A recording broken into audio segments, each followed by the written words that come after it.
जेवढी भारताला अमेरिकेची गरज आहे त्याच्या दुप्पट गरज अमेरिकेला भारताची आहे. त्यांना पानच त्यांचं हलू शकत नाही. युद्ध हा बॉलिवूड चित्रपटामध्ये दाखवला जातो तसं नाही आहे. जर आपण बघितलं तर अत्यंत भीषण परिणाम युद्धाचे सगळ्या सर्वसामान्य जनतेला सहन करावे लागतात. आज आपल्या पहलगाममध्ये आपल्या आया बहिणींनी म्हणजे त्यांचे कोणी भाऊ गमावला, कोणी पती गमावला, काय भयानक वेदना होत आहेत. आमची अशी इच्छा आहे की याच्यातले काही प्रमाणात का विना वेदना पाकिस्तानी जनतेला इंडस वॉटर ट्रीटीच्या माध्यमातून सहन झाला. जे देश पाकिस्तानला समर्थन करतायत त्यांनी हे लक्षात ठेवलं पाहिजे ते पाकिस्तानला नाही, ते एका अशा राक्षसाला मदत करता आहेत की जो राक्षस तुम्हाला उद्या गिळणार आहे. सेकंड टर्म तालिबानची कुणी आणली? ह्या ISIने रोल प्ले केला. हा आसिम मुनीर होता त्यावेळेला, पण हा तालिबान न्यूट्रल झालाय. म्हणजेच काय, त्या तालिबानला तुम्ही मोठं केलं, भारताच्या विरुद्ध वापरण्यासाठी केलं. आज तो तुमच्या बरोबर नाही आहे. चायनाला भारताला कंट्रोल करण्यासाठी पाकिस्तानचा हत्यार म्हणून वापर करायचा. संपूर्ण आशिया खंडामध्ये चायनाला चॅलेंज करू शकेल एकमेव भारत आहे. म्हणून पाकिस्तानच्या माध्यमातून चायना या कुरघोड्या करण्याचा प्रयत्न करतो. भारत पाकिस्तान संघर्ष जेव्हा होतो त्याच वेळेला जनता पाकिस्तानी लष्कराच्या पाठीशी उभी राहते. जोपर्यंत पाकिस्तानमध्ये लष्कर केंद्रस्थानी आहे, या धार्मिक संघटना आणि ह्या दहशतवादी संघटना केंद्रस्थानी आहे, तोपर्यंत भारताला त्रास होतच राहणार. आज बघा बोलबिडूच्या व्यासपीठावरती आपण डोनाल्ड ट्रम्पची चर्चा करतो. डोनाल्ड ट्रम्पचा उद्देश असतोय की माझी चर्चा सगळीकडे व्हावी. डोनाल्ड ट्रम्पचं आवडतं उदाहरण काय? Harley Davidson motorcycle. भारताने 100% इम्पोर्ट ड्युटी लावली. अरे किती हार्ले डेव्हिडसन मोटरसायकल भारतात विकल्या जातात. 1971चं जेव्हा बांगलादेशचं वॉर झालं ना, तेव्हा पाकिस्तानला पहिलं बेलआउट पॅकेज दिलं गेलं. 1999चा जेव्हा संघर्ष झाला तेव्हा पाकिस्तानला पुन्हा बेलआउट पॅकेज दिलं गेलं. आणि पहलगामचा दहशतवादी हल्ला झाला त्यानंतरही पाकिस्तानला बेलआउट पॅकेज दिलं गेलं. त्यामुळे या वित्तीय संस्थांच्या एकूणच कारभाराविषयी साशंकता निर्माण होती की खरं त्यांना दहशतवाद संपवायचा आहे का, की हा जो दहशतवाद सध्या भारतापुरता मर्यादित आहे. त्यांना असं वाटतं आम्ही सेफ आहोत, पण त्यांना हे कळत नाही आहे की आम्ही जात्यात आहोत, ते सुपात आहेत, उद्या ते पण जात्यामध्ये जाणार आहे.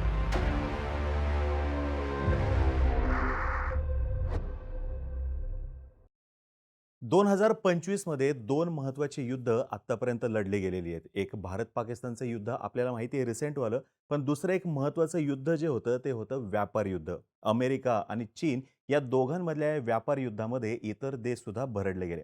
आता हे दोन्ही जी युद्ध झाले भारत आणि पाकिस्तान याच्यामध्येही भारत आहे, आणि व्यापार युद्ध जे अमेरिका आणि चीन यांच्यामध्ये झालं त्याच्यामध्ये सुद्धा भारत आहे.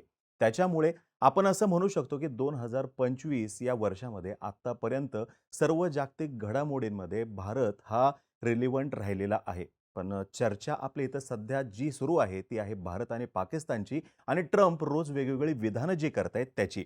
आणि त्याच्यामुळे आपल्या मार्केटमध्ये फ्लक्च्युएशन्स दिसत आहेत. येणाऱ्या काळामध्ये सामान्य जी आपली जनता आहे त्यांच्या आयुष्यामध्ये सुद्धा आपल्याला फ्लक्च्युएशन्स दिसण्याची शक्यता नाकारता येत नाही.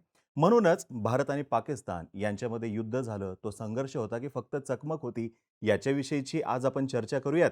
यासोबतच ट्रम्प जी रोज वेगवेगळी विधानं करतायत याची सुद्धा आपण थोडीशी फोड करण्याचा प्रयत्न करूयात. आणि या दोन्ही विषयांवरती चर्चा करण्यासाठी आज आपल्यासोबत आहेत डॉक्टर शैलेंद्र देवळणकर सर. यांना आपण ओळखतोय गेल्या 20 वर्षापासून. सर फॉरेन अफेअर्स या विषयामध्ये सर्वत्र लेक्चर्स घेत आहेत, त्यांचे पेपरमध्ये कॉलम येत आहेत. सरांनी स्वतः JNU मधून PhD केलेली आहे. सर एक प्रख्यात व्यक्तिमत्व आहेत आणि या विषयावरती बोलण्यासाठी त्यांच्याऐवजी दुसरा कोणताही ऑप्शन सुद्धा नाही आहे. त्याच्यामुळे आज आपण शैलेंद्र देवळणकर सरांबरोबर गप्पा मारूयात, त्यांच्याकडून हे सर्व विषय समजून घेऊयात. सर स्वागत आहे तुमचं. नमस्कार. नमस्कार.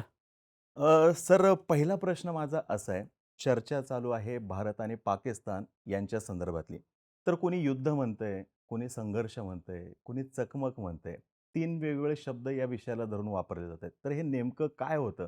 युद्ध होतं, संघर्ष होता की चकमक होती? आपण प्रामुख्याने लक्षात घेतलं पाहिजे की 1962 मध्ये भारत आणि चीनमध्ये जे युद्ध झालं त्याला चीनने पण युद्ध नाही म्हटलं आणि भारताने युद्ध नाही म्हटलं.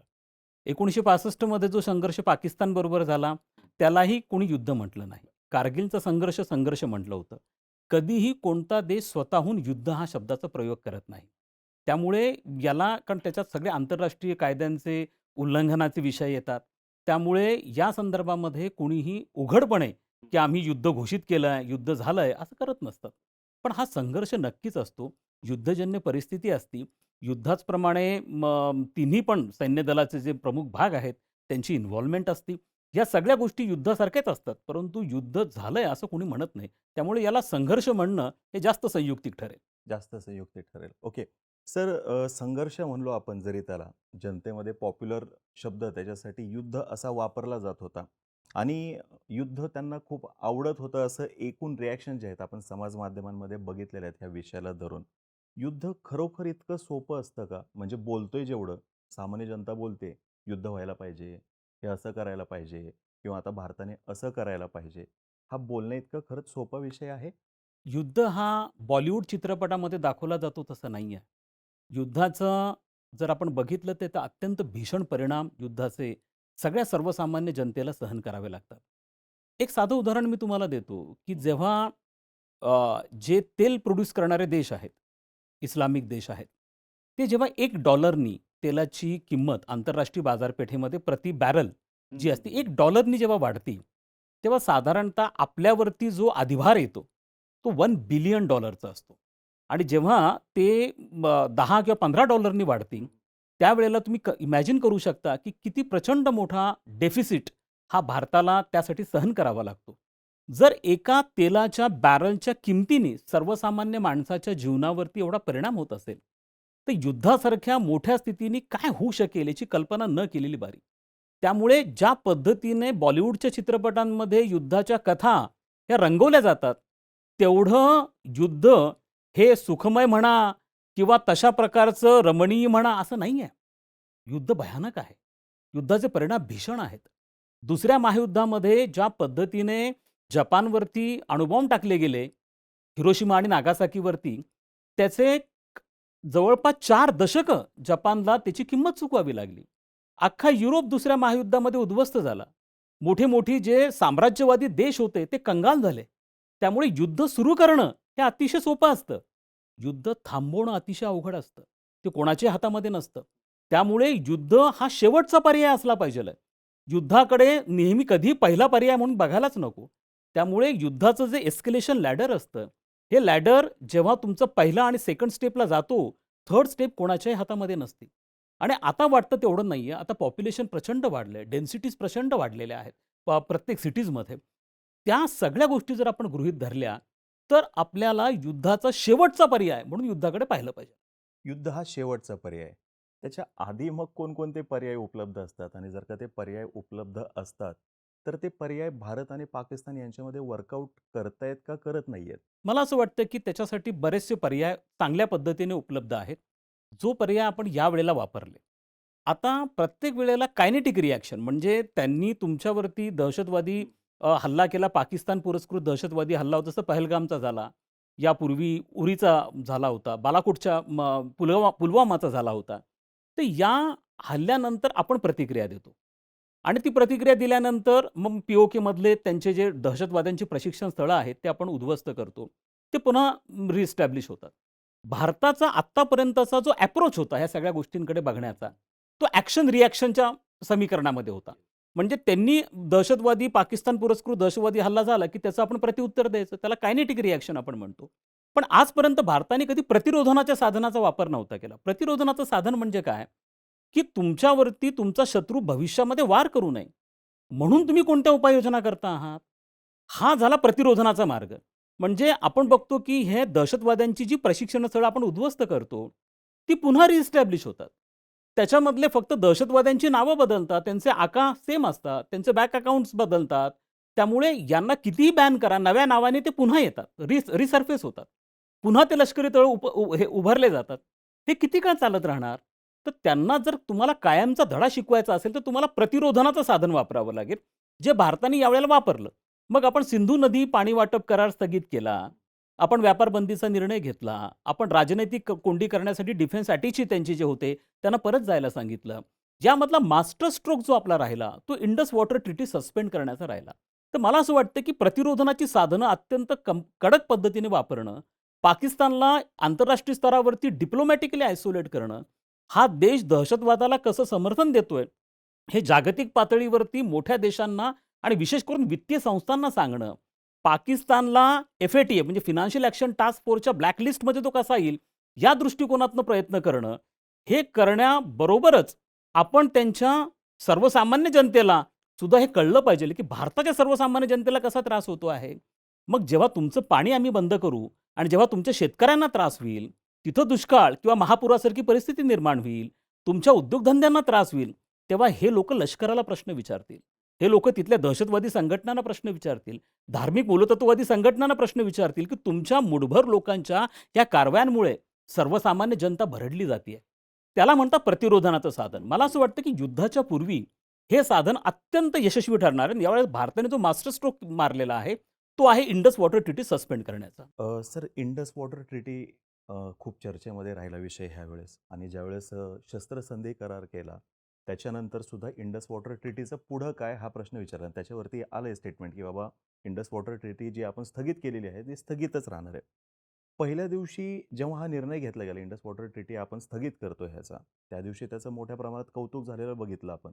त्याला तुम्ही मास्टर स्ट्रोक आत्ताही म्हणताय, त्या दिवशी त्याचं खूप कौतुक झालं. पण दुसऱ्या तिसऱ्या दिवसानंतर जेव्हा या संदर्भातला डेटा समोर यायला लागला, तेव्हा असं लक्षात आलं की यार, इंडस जी रिव्हर आहे, सिंधू नदी जी आहे, त्याच्यातून जवळपास 5,000 TMC पाणी तिथून फ्लो होतं, आणि आपल्याकडे त्याच्यासाठीचं स्टोरेज जर का बघायला तरी हार्डली 18 TMC किंवा 20 TMC आहे.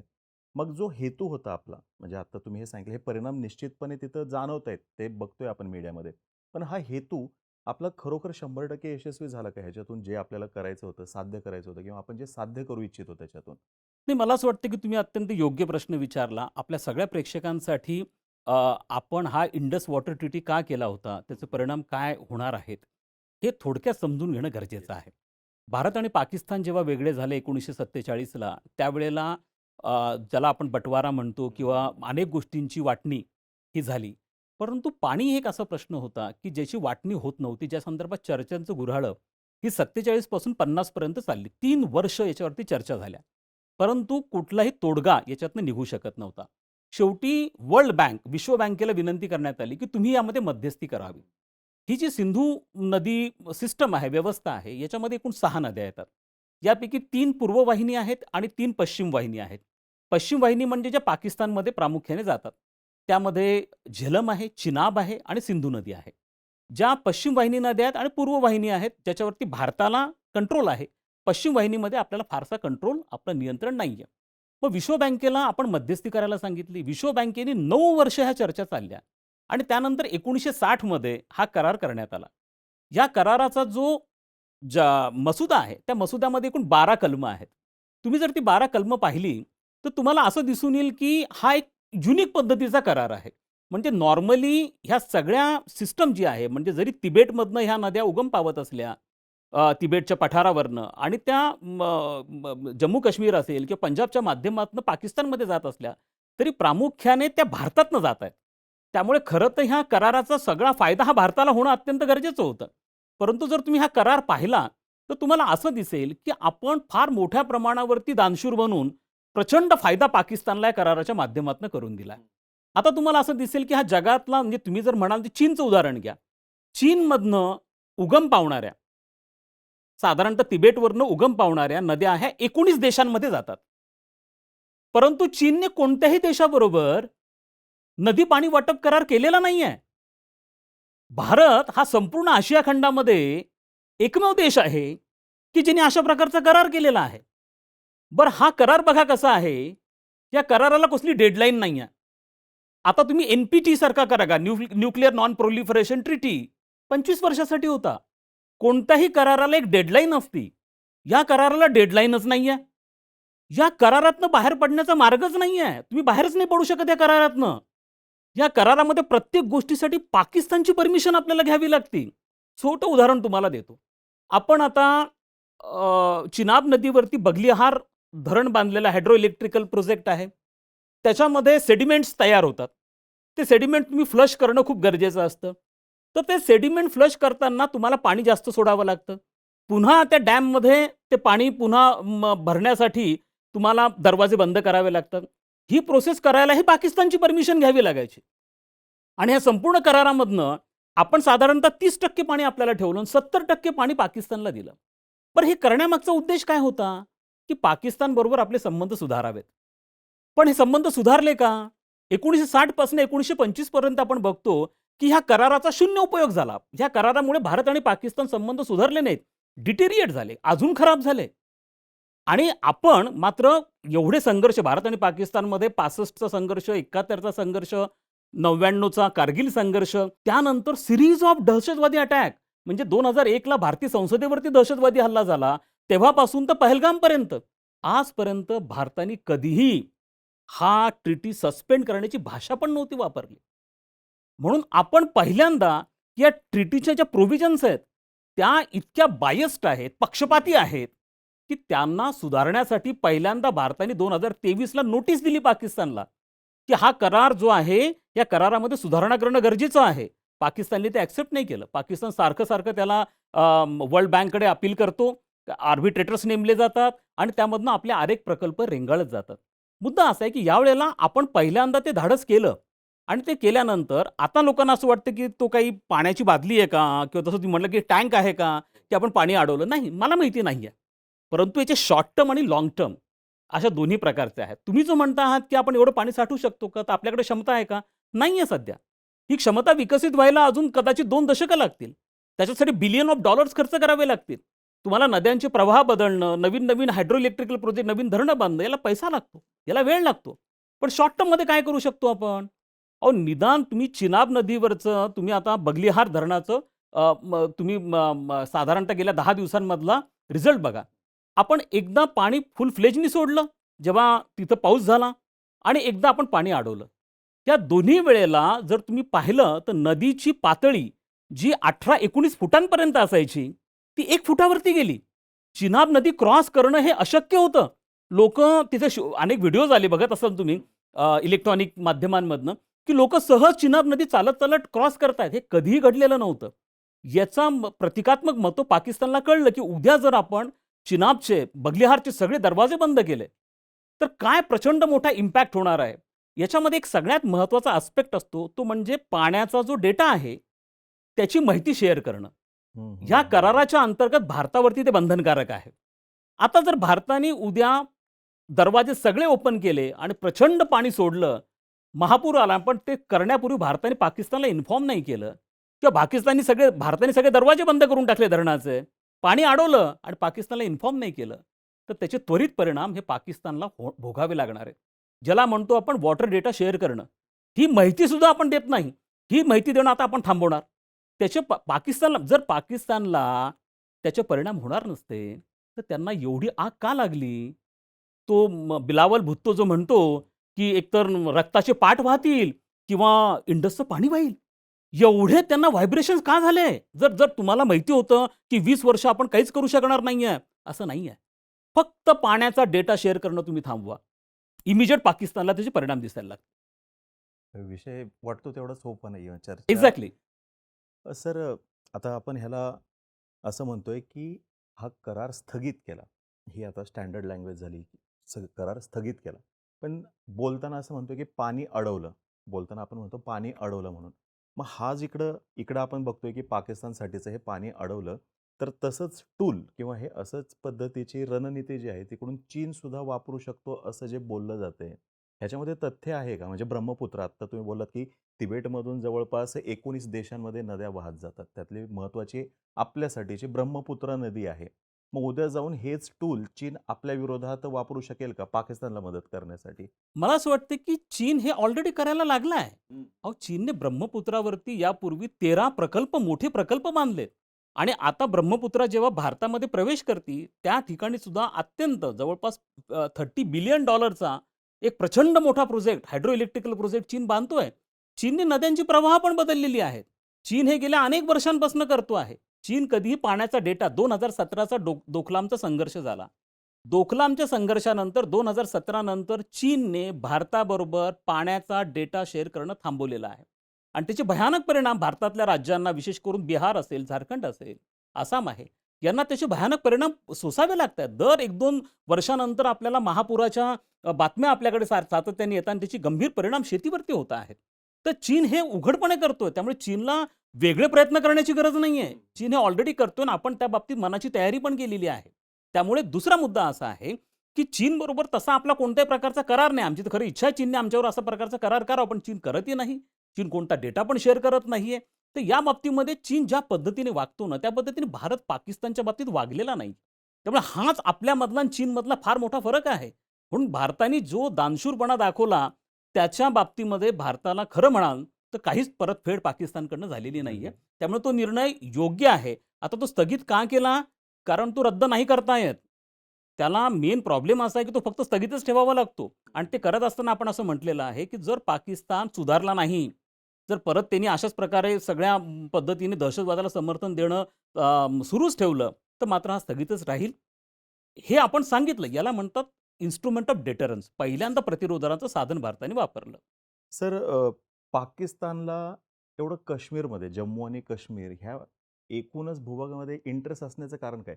चर्चा सगळी होते. त्यांनी 1948ला कशा पद्धतीने ते अॅक्वायर करण्याचा प्रयत्न केला. राजा हरी सिंग यांच्याविषयी बोललं जातं. आपण त्यावेळेस कशी डिप्लोमसी वापरली हे सगळं. पण आता तेव्हापासून आत्तापर्यंत भरपूर पाणी वाहून गेलेलं आहे. स्टिल त्यांना जम्मू आणि काश्मीर ह्याच्यामध्ये एवढा इंटरेस्ट असण्याचं कारण काय? ह्याच्याविषयी खुल्लेपणाने बोललं जात नाही किंवा लिहिलं जात नाहीये. ह्याच्याविषयी सविस्तर सांगा ना सर प्लीज. त्याचं एकमेव कारण आहे, ज्याचा मी उल्लेख आता सविस्तर पद्धतीने केला, ते म्हणजे इंडस वॉटर सिस्टम. लक्षात घ्या, तिबेटमधनं ज्या नद्या उगम पावतात, त्या जे-एन-केच्या माध्यमातनं पाकिस्तानमध्ये जातात. आणि जर उद्या त्या ठिकाणी तो भारतातला आपला टेरिटरी आहे जे-एन-के. उद्या जर आपण त्याच्यामध्ये अशा स्वरूपाचे प्रकल्प हे केले, उद्या आपण हा स्थगित केलेला आहे. आता आपल्यावरती कोणतं ऑब्लिगेशन नाही स्थगित केल्यामुळे. उद्या आम्ही प्रवाह बदलण्याचे प्रयत्न केले. उद्या आम्ही मेजर हायड्रोइलेक्ट्रिकल डॅम्स तिथं प्रोजेक्ट आपण त्या ठिकाणी इनिशिएट केले. आपण पाकिस्तान पाणी अडवायचा प्रयत्न केला. आपण डेटा शेअर करणं थांबवलं. पाकिस्तानला भयानक परिणाम त्याचे सहन. पाकिस्तानची 90% शेती ही इंडस वॉटरवरती डिपेंड आहे. पाकिस्तानमधले 50% इंडस्ट्रीज. शेवटी पाकिस्तान म्हणजे आहे काय? पाकिस्तान म्हणजे बलुचिस्तान नाही. पाकिस्तान म्हणजे खैबर पख्तूनख्वा नाही. पाकिस्तान म्हणजे लाहोर पण नाही. पाकिस्तान हा जो आहे सिंध म्हणता येईल त्याला. पाकिस्तान म्हणजे फक्त पंजाब आहे. आणि पंजाबला श्रीमंत करणं, पंजाबला ग्रीन करणं, पंजाबची ॲग्रिकल्चर, पंजाबची इंडस्ट्री का? कारण ह्या सगळ्या पाकिस्तानच्या लष्करी अधिकाऱ्यांनी पंजाबमध्ये एक तर तिथनं ते अधिकारी आहेत पण आणि पंजाबमध्ये प्रचंड जमिनी खरेदी करून ठेवल्या. त्यांचा ओके. इंटरेस्ट पंजाबला श्रीमंत करण्यामध्ये. बलुचिस्तानला कंगाल करा, खैबर पख्तूनवाला कंगाल करा, सिंधला कंगाल करा आणि पंजाबला श्रीमंत बनवा. आणि ह्या ज्या नद्या जातात ना, पंजाबची सगळी शेती या नद्यांवरती डिपेंडंट आहे. आणि म्हणून त्यांना जम्मू आणि काश्मीरमध्ये इंटरेस्ट आहे. त्यांचा इंटरेस्ट असण्याचं कारण काय? टुरिझम हा कारण नाही आहे. मेन आहे इंडस वॉटर सिस्टम. आणि इंडस वॉटर सिस्टमवरती आपला कंट्रोल आहे, कारण आपण अप्पर रिपॅरियनला आहोत, ते लोअर रिपॅरियनला आहेत. आणि त्यांना याची कल्पना आहे. आणि म्हणून ते सातत्याने हा प्रश्न काढताय. फार महत्त्वाचा मुद्दा मांडला सर तुम्ही. म्हणजे ह्याच्याविषयी खरंच आजपर्यंत म्हणजे माझ्याही वाचनात आलं नाही. हा फार महत्त्वाचा मुद्दा तुम्ही मांडलात. आता ह्या उत्तरामध्ये सर तुम्ही बलुचिस्तानचा एक उल्लेख केला. 3-4 दिवसापूर्वी बलुचिस्तानची बातमीसुद्धा व्हायरल होत होती, की त्यांनी आता त्यांचं स्वातंत्र्य घोषित केलेलं आहे, की बाबा आम्ही आता पाकिस्तानसोबत नाही. त्यांनी आपल्या इथल्या लोकांना आवाहन पण केलेलं आहे, की आम्हाला पाकिस्तानी म्हणू नका. वी आर बलोच असं त्यांचं म्हणणं आहे. मग पाकिस्तानला धडा शिकवण्यासाठी किंवा पाकिस्तानवरती थोडासा अप्पर हँड ठेवण्यासाठी हे बलोच जे आहेत यांना आपण कोणत्याही पद्धतीने सपोर्ट करू शकतो का? हा एक प्रश्न. त्याला लागून दुसरा असा प्रश्न आहे, आम्ही बोलबिडूच्या माध्यमातून त्या संदर्भात एक व्हिडिओसुद्धा केलेला होता. तर मी त्याच्यावरती शब्द असा वापरला होता, की बलोच बंडखोर किंवा त्यांना ते सरकार म्हणते, की बलोच दहशतवादी. तर त्याच्यावरती असं म्हटलं गेलं, की त्यांना स्वातंत्र्य सैनिक म्हणलं पाहिजे म्हणून. म्हणजे अशा कमेंट्स होत्या. तर हे कितपत योग्य आहे? हे म्हणजे बलुचिस्तानला धरून हे दोन्ही प्रश्न.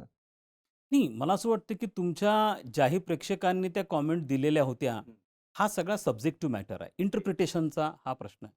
दहशतवादी कोणाला म्हणायचं याची कोणती डेफिनेशन नाही आहे. तुमच्या सगळ्या प्रेक्षकांच्या माहितीसाठी मी सांगतो, दहशतवादाच्या 215 डेफिनेशन्स. दहशतवाद काय याच्यावरती अजूनही जगामध्ये सहमती नाही आहे. आणि म्हणून आंतरराष्ट्रीय गुन्हेगारी न्यायालयामध्ये दहशतवादाला खरं तर सगळ्यात जास्त हत्या कोणामुळे होत आहेत? आज सगळ्यात जास्त हिंसाचार कशामुळे होतोय? युद्धामुळे होत नाहीये, दहशतवादामुळे होतोय. असं असूनही जवळपास 10 वर्ष आंतरराष्ट्रीय गुन्हेगारी न्यायालयाच्या कक्षेमध्ये दहशतवादाला घेण्यात नव्हतं आलं. कारण एका देशाचा दहशतवादी हा दुसऱ्या देशाचा फ्रीडम फायटर असतो. आणि त्यामुळे दहशतवादावरती जागतिक पातळीवरती सहमतीच नाहीये. हाच प्रकार अमेरिकेचा आणि युरोपियन देशांचा घडतोय. आम्ही त्यांना सांगण्याचा प्रयत्न करतोय, "अरे बाबा, हे जैश-ए-मोहम्मद, लष्कर-ए-तैयबा यांना तुम्ही केवळ भारतापुरत्या दहशतवादी संघटना किंवा दक्षिण आशियातल्या दहशतवादी संघटना म्हणून संबोधू नका. यांचा संबंध आंतरराष्ट्रीय दहशतवादी संघटनांशी आहे. ह्या ऑर्गॅनिकली लिंक्ड आहेत. थ्रू हमास असेल, या आयसिस बरोबर लिंक्ड आहेत, अल-कायदा बरोबर लिंक्ड आहेत. हे जे प्रशिक्षणार्थी जे बहावलपूर आपण जे दहशतवाद्यांचं स्थळ उद्ध्वस्त केलं, त्या बहावलपूरमधनं जे रिक्रुटमेंट व्हायच्या, मदरसामधनं जे रिक्रुटमेंट व्हायच्या दहशतवाद्यांच्या, त्या केवळ भारतात पाठवण्यासाठी होत नव्हत्या. त्या अफगाणिस्तानमध्ये तालिबानसाठी होत होत्या. त्या पश्चिम आशियामध्ये हमासला जाण्यासाठी होत होत्या. साऊथ लेबनानमध्ये हिजबुलला मदत करण्यासाठी होत होत्या. त्या आयसिसला पुरवठा करण्यासाठी होत होत्या. सेंट्रल एशियामध्ये फरगाना व्हॅली आहे, त्या ठिकाणी हे पाठवले जायचे. हे लक्षात ठेवा, बहुराष्ट्रीय कंपनी असते ना, त्यांचे ऑफिसेस अनेक देशांमध्ये असतात. हं, हं. त्यामुळे एका देशाचं मिशन कंप्लीट झालं, की ते तिथल्या हलवतात दुसऱ्या देशांमध्ये जातात.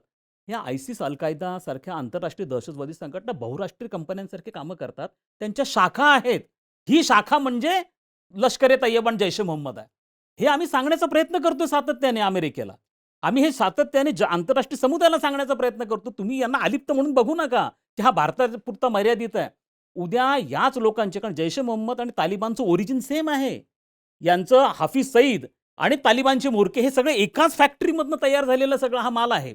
हे आपल्याला लक्षात घेणं गरजेचं आहे. म्हणून अबू जिंदाल, ज्यांनी डॅनियल पर्लला मारलं, गळा चिरून मारलं होतं, तो पण पाकिस्तानमध्ये होता. ओसामा बिन लादेन पण पाकिस्तानमध्ये मारला गेला. युनायटेड नेशन्सनी ज्या दहशतवादी संघटना घोषित केलेल्या आहेत, त्यापैकी 50% दहशतवाद्यांचं हेडक्वार्टर पण पाकिस्तानमध्येच आहे. त्यामुळे ही बाब आपल्याला लक्षात घेणं गरजेचं आहे, की हे सगळे ऑर्गॅनिकली लिंक्ड आहेत. हा पहिला मुद्दा. दुसरा, तुम्ही बलुचिस्तानचा जो उल्लेख केलेला आहे, तर बलुचिस्तानचा एकूणच जो स्ट्रगल चाललाय इंडिपेंडंट होण्यासाठी, स्वतंत्र होण्यासाठी, तो अत्यंत न्यायपूर्ण अशा स्वरूपाचा आहे. बलुचिस्तान हा खनिज संपत्तीने भरलेला प्रांत आहे. अत्यंत श्रीमंत आहे. लोकं पण अत्यंत दिलदार लोकं आहेत. हा इराणला लागून असणारा पाकिस्तानचा भाग आहे. परंतु कधीही बलुचिस्तानला मोठं होऊ दिलं नाही. बलुचिस्तानला लुटत गेले, बलुचिस्तानचं शोषण करत गेले आणि तो सगळा पैसा आणला पंजाबमध्ये.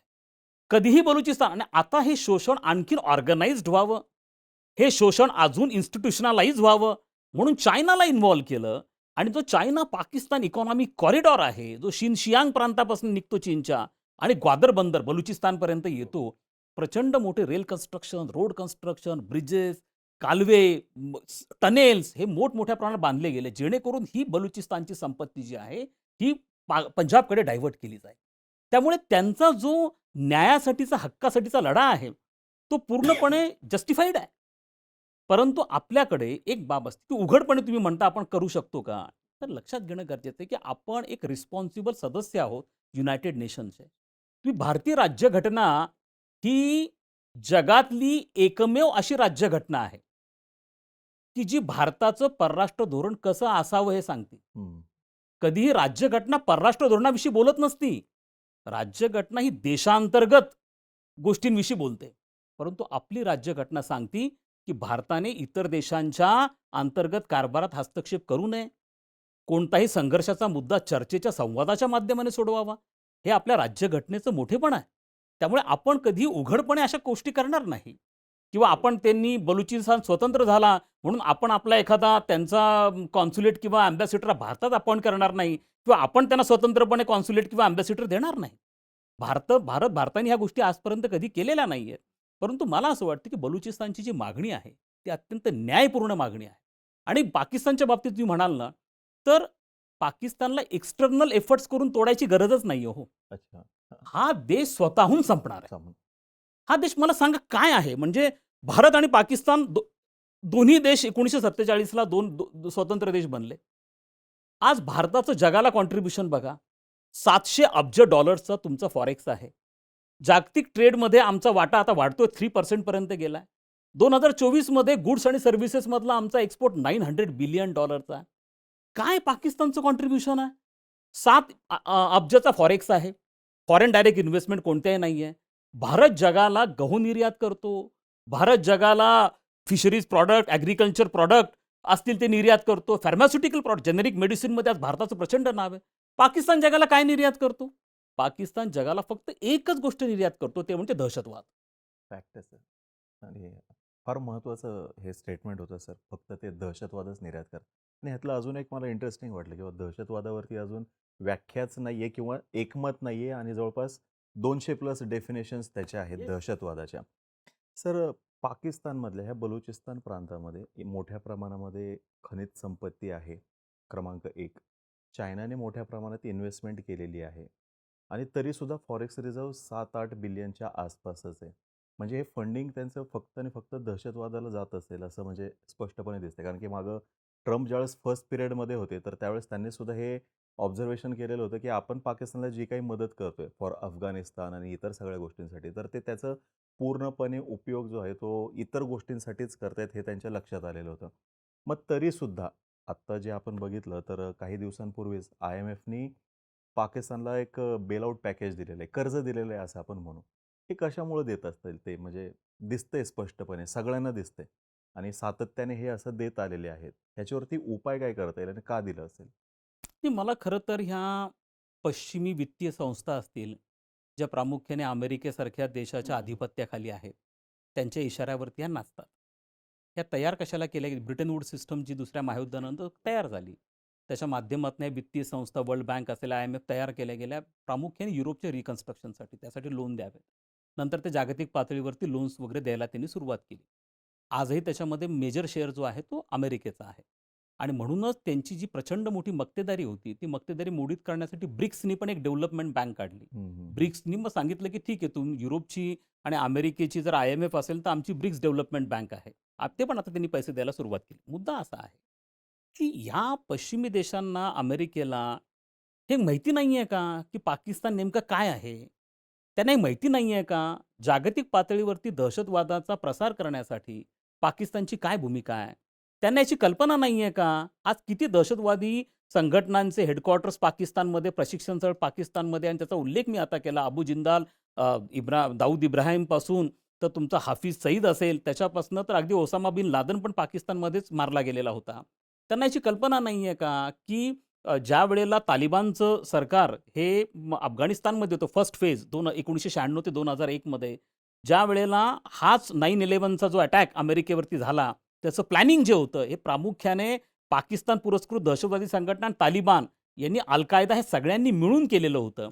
हे सगळं माहिती असूनही त्या पाकिस्तानला सातत्याने मदत करतायत. मी तुम्हाला सांगतो, माझं एक परवा ट्वीट गेलं. त्या ट्वीटमध्ये मी ही गोष्ट स्पष्ट केलेली आहे. 1971चं जेव्हा बांगलादेशचं वॉर झालं ना, तेव्हा पाकिस्तानला पहिलं बेल पॅकेज दिलं गेलं.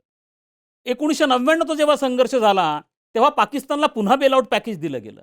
आणि पहलगामचा दहशतवादी हल्ला झाला, त्यानंतरही पाकिस्तानला बेल पॅकेज दिलं गेलं. त्यामुळे या वित्तीय संस्थांच्या एकूणच कारभाराविषयी साशंकता निर्माण होते, की खरंच त्यांना दहशतवाद संपवायचा आहे का? की हा जो दहशतवाद सध्या भारतापुरता मर्यादित आहे. त्यांना असं वाटतं आम्ही सेफ आहोत. पण त्यांना हे कळत नाहीये, की आम्ही जात्यात आहोत, ते सुपात आहेत. उद्या ते पण जात्यामध्ये जाणार आहेत. ही बाब असूनही ते करतात, कारण त्यांचे शॉर्ट टर्म इंटरेस्ट पाकिस्तानमध्ये आहेत. मग त्यांचे इंटरेस्ट सेंट्रल एशियात असतील, अफगाणिस्तानमध्ये असतील आणि त्यासाठी ते पॅम्पर करण्याचा प्रयत्न करतात. उलट मला ना याच्यापेक्षा वेगळा डाऊट येतो. आणि तो डाऊट असा आहे, की भारताचा होणारा आर्थिक विकास ह्या देशांना सहन होत नाहीये. हे कॉलोनियल मास्टर्स आहेत. यांना असं वाटतं, ही आमची कॉलोनी होती, ही आमची वसाहत होती. आम्ही राजे होतो, आम्ही यांच्यावरती राज्य केलंय आणि हे असंच राहायला पाहिजे. हा गारुड्यांचा देश म्हणून ओळखला जायचा पूर्वी. आणि याचं वर्णनच भारताचा गारुड्यांचा देश म्हणून केलं. अत्यंत मागासलेला देश. आणि जेव्हा हा मागासलेला देश आज 900 अब्जचा एक्सपोर्ट करायला लागतो, जेव्हा हाच मागासलेला देश आज सेमीकंडक्टरपासून गव्हापर्यंत या सगळ्यांच्या बाबतीमध्ये डिफेन्समध्ये आकाशसारखं असेल, ब्राह्मोससारखं असेल, यासारखे मिसाईल्स आपण करतोय. साधारणतः $5 बिलियन पर्यंतचं एक्सपोर्टचं टार्गेट आपण डिफेन्स सेक्टरमध्ये ठेवतोय.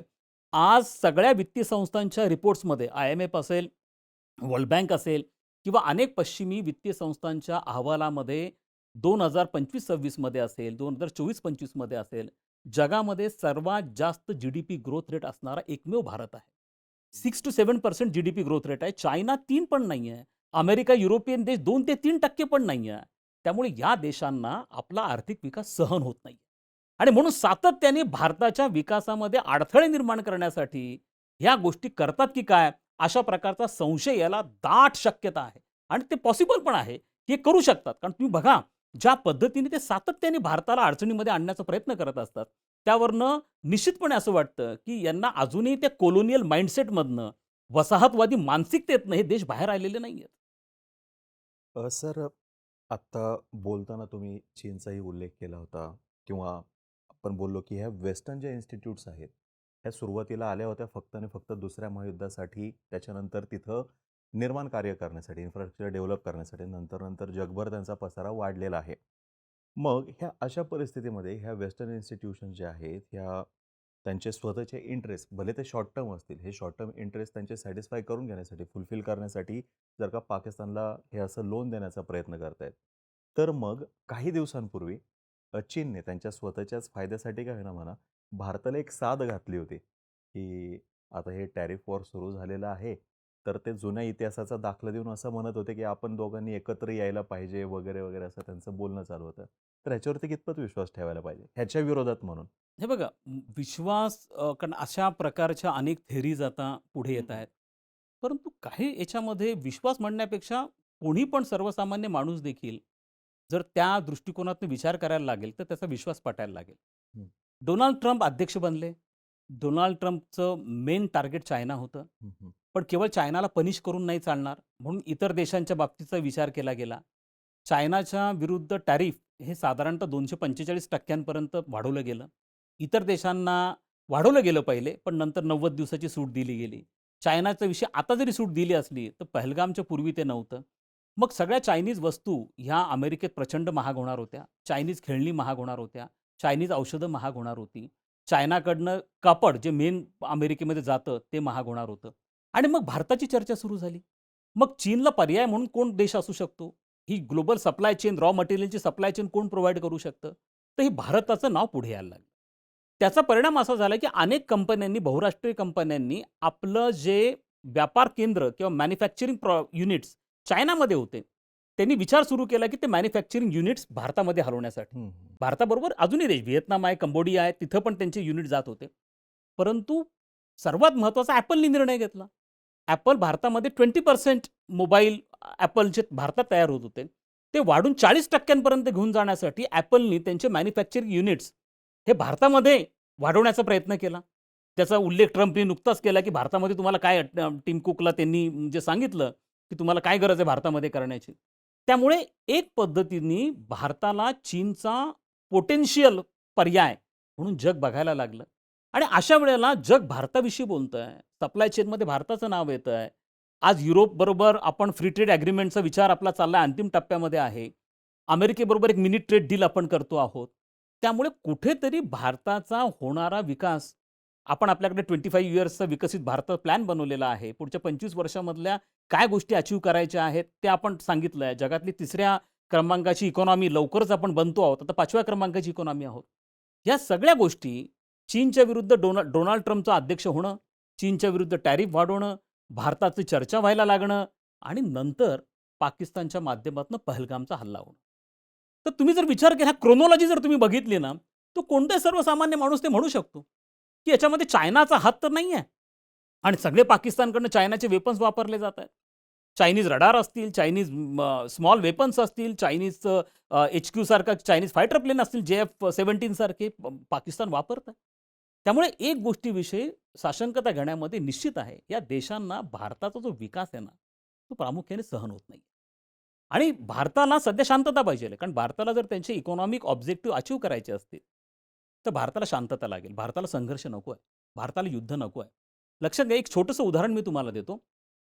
चीनचं जर आपण पाहिलं आर्थिक विकासाचं, साधारणतः 1981 ला म्हणजे जेव्हा डेन शिओपिंग चीनचे राष्ट्राध्यक्ष बनले आणि 1979 ला माओ त्से-तुंगचं निधन झालं.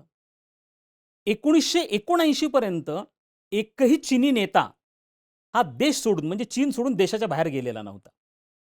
पहिला चीनी नेता डेन शिओपिंग जपानला गेला. जपानला गेल्यानंतर त्यांनी निसान मोटरला व्हिजिट केली. निसान मोटरमध्ये कसा FDI आला आणि निसान जपान कसा त्याच्या माध्यमातून विकसित झाला, जो दुसऱ्या महायुद्धात उद्ध्वस्त झालेला होता, ते मॉडेल त्यांनी पाहिलं. आणि पहिल्यांदा कम्युनिस्ट असूनही चीनने 1981 पासून लिबरलायझेशन, प्रायव्हेटायझेशनचा प्रोग्राम सुरू केला. 1981 ला सुरू झालेला हा प्रोग्राम 2011 ला साधारणतः 30 वर्ष त्यांनी आपण जर पाहिलं तर चीन हा एकमेव असा देश आहे जे 14 देशांबरोबर सीमावाद आहेत. पण चीनने ह्या 30 वर्षांमध्ये कोणाशी पंगा घेतला नाही. आणि मग नंतर 2012 ला शी जिनपिंग येतात आणि ते म्हणतात तैवान आमचा आहे, साऊथ चायना आमचा आहे, जपानबरोबर सेनकाकू आयलंड आमचं आहे. तोपर्यंत सगळं शांत. पण जोपर्यंत याचं कारण असं आहे, की तुम्हाला जर विकासाची उद्दिष्ट साधायची असतील, तर तुम्हाला शांतता लागते. आणि त्यामुळे चीनची अगदी व्यवस्थितपणे विकास झाला. त्या काळात संघर्ष झाले नाही. भारताने जेव्हा विकासाची सगळी आपली ट्रॅजेक्टरी किंवा आपले प्लॅन्स आखले, आपल्याला सातत्याने अडथळ्यांचा सामना करा. मग कोरोना आला, रशिया युक्रेन आलं, आता हे पाकिस्तानबरोबरचा संघर्ष आला. आणि त्यामुळे आपल्याला हे पण लक्षात ठेवणं गरजेचं आहे, की भारताला जर पुढच्या 25 वर्षांमध्ये आपले जे 5 ट्रिलियन असेल, 10 ट्रिलियन असेल, तुमचं पर कॅपिटा इन्कम $2700 तुम्हाला $10,000 पर्यंत घेऊन जायचं असेल, या सगळ्यांसाठी भारताला शांतता लागेल. त्यासाठी आपण प्रयत्नशील आहोत.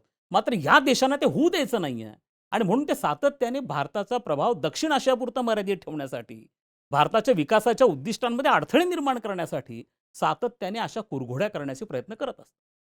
ह्याच्यामुळेच का सर पंतप्रधान नरेंद्र मोदी मागं म्हणाले होते, की "this is not era of war." म्हणजे तिथूनच आपल्याला आपण ती लाईन पकडलेली आहे, की शांततापूर्ण मार्गाने आपल्याला पुढे जायचं आहे, असं म्हणता येईल का आपल्याला? म्हणजे जेव्हा रशिया आणि युक्रेन यांचा संघर्ष सुरू होता किंवा आता इराण आणि इस्रायलचा संघर्ष सुरू होता, तेव्हा पण त्यांची लाईन तीच होती, "this is not era of war." म्हणजे ते सल्ला तोच देत होते सगळ्यांना. आणि हे स्वाभाविक आहे. हं, 1991 नंतर जेव्हा शीतयुद्धाचा शेवट झाला, शीतयुद्धामध्ये कशा प्रकारची असुरक्षितता होती, अस्थिरता होती, राजकीय उद्दिष्टांना प्राधान्य होतं, लष्करी संघर्ष हे प्रत्यक्ष-अप्रत्यक्षपणे होत होते. आणि जेव्हा सोव्हिएत रशियाचं विघटन झालं, शीतयुद्ध संपलं, 91 नंतर आर्थिक आणि व्यापारी उद्दिष्टांना महत्त्व प्राप्त झालं.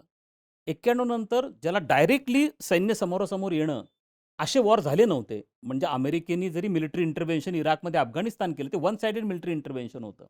पहिलं वॉर जे आपण अनुभवलं ते अझरबैजानचं होतं, की त्यांच्यामध्ये त्यांनी समोरासमोर आर्मी येणं. त्यानंतर रशिया युक्रेनचं आपण अनुभवलं. पण साधारणतः 20 ते 25 वर्ष शांतताच होती. आणि ही गोष्ट खरीच आहे, की आता इकॉनॉमिक इंटरडिपेंडन्स राष्ट्रांचं परस्परांवरती प्रचंड वाढलेलं आहे. आज जर तुम्ही अमेरिका, चीनचं आपण उदाहरण घेतलं, दोघांमध्ये रायव्हलरी आहे, दोघांमध्ये शत्रुत्व आहे. पण दोघांमधला व्यापार $700 अब्ज आहे. आज तुम्ही जपान आणि चीनचं उदाहरण घेतलं, दोघांमध्ये सेनकाकू नावाचं एक बेट आहे. त्याच्यावरनं इतकं भांडण आहे, की काही वर्षांपूर्वी दोन्ही देश युद्ध करणार होते. पण दोघांमधला व्यापार $400 अब्ज आहे. आज भारत आणि चायनामध्ये LACवरनं वाद आहे. नेहमी चायना कुरघोड्या करतो, तसं त्यांनी आता अरुणाचल प्रदेशमधल्या 22 खेड्यांची नावं बदलली. या कुरघोड्या असूनही भारत आणि चीनमधला व्यापार हा $150 अब्ज आहे. त्यामुळे इकॉनॉमिक इंटरडिपेंडन्स इतकी जास्त आहे. त्यामुळे वॉर हे जरी झालं तर ते दीर्घकाळ टिकणं हे खूप अवघड असतं आणि त्याची प्रचंड मोठी किंमत ही सगळ्यांना चुकवावी लागते. त्यामुळे खरंच हा युग जे शांततेचं युग आहे. पण जर पाकिस्तानसारखे काही दहशतवादाला समर्थन देणारे देश सुधरत नसतील, तर त्यावेळेला मात्र आपल्याला संघर्षाचा मार्ग अवलंबावा लागतो. पण भारतासाठी हा लास्ट रिसॉर्ट आहे. पहिला पर्याय नाही, हा शेवटचा पर्याय आहे. सर, ह्या उत्तरामध्ये परत एकदा चीन आणि पाकिस्तान दोघांचे नाव आले.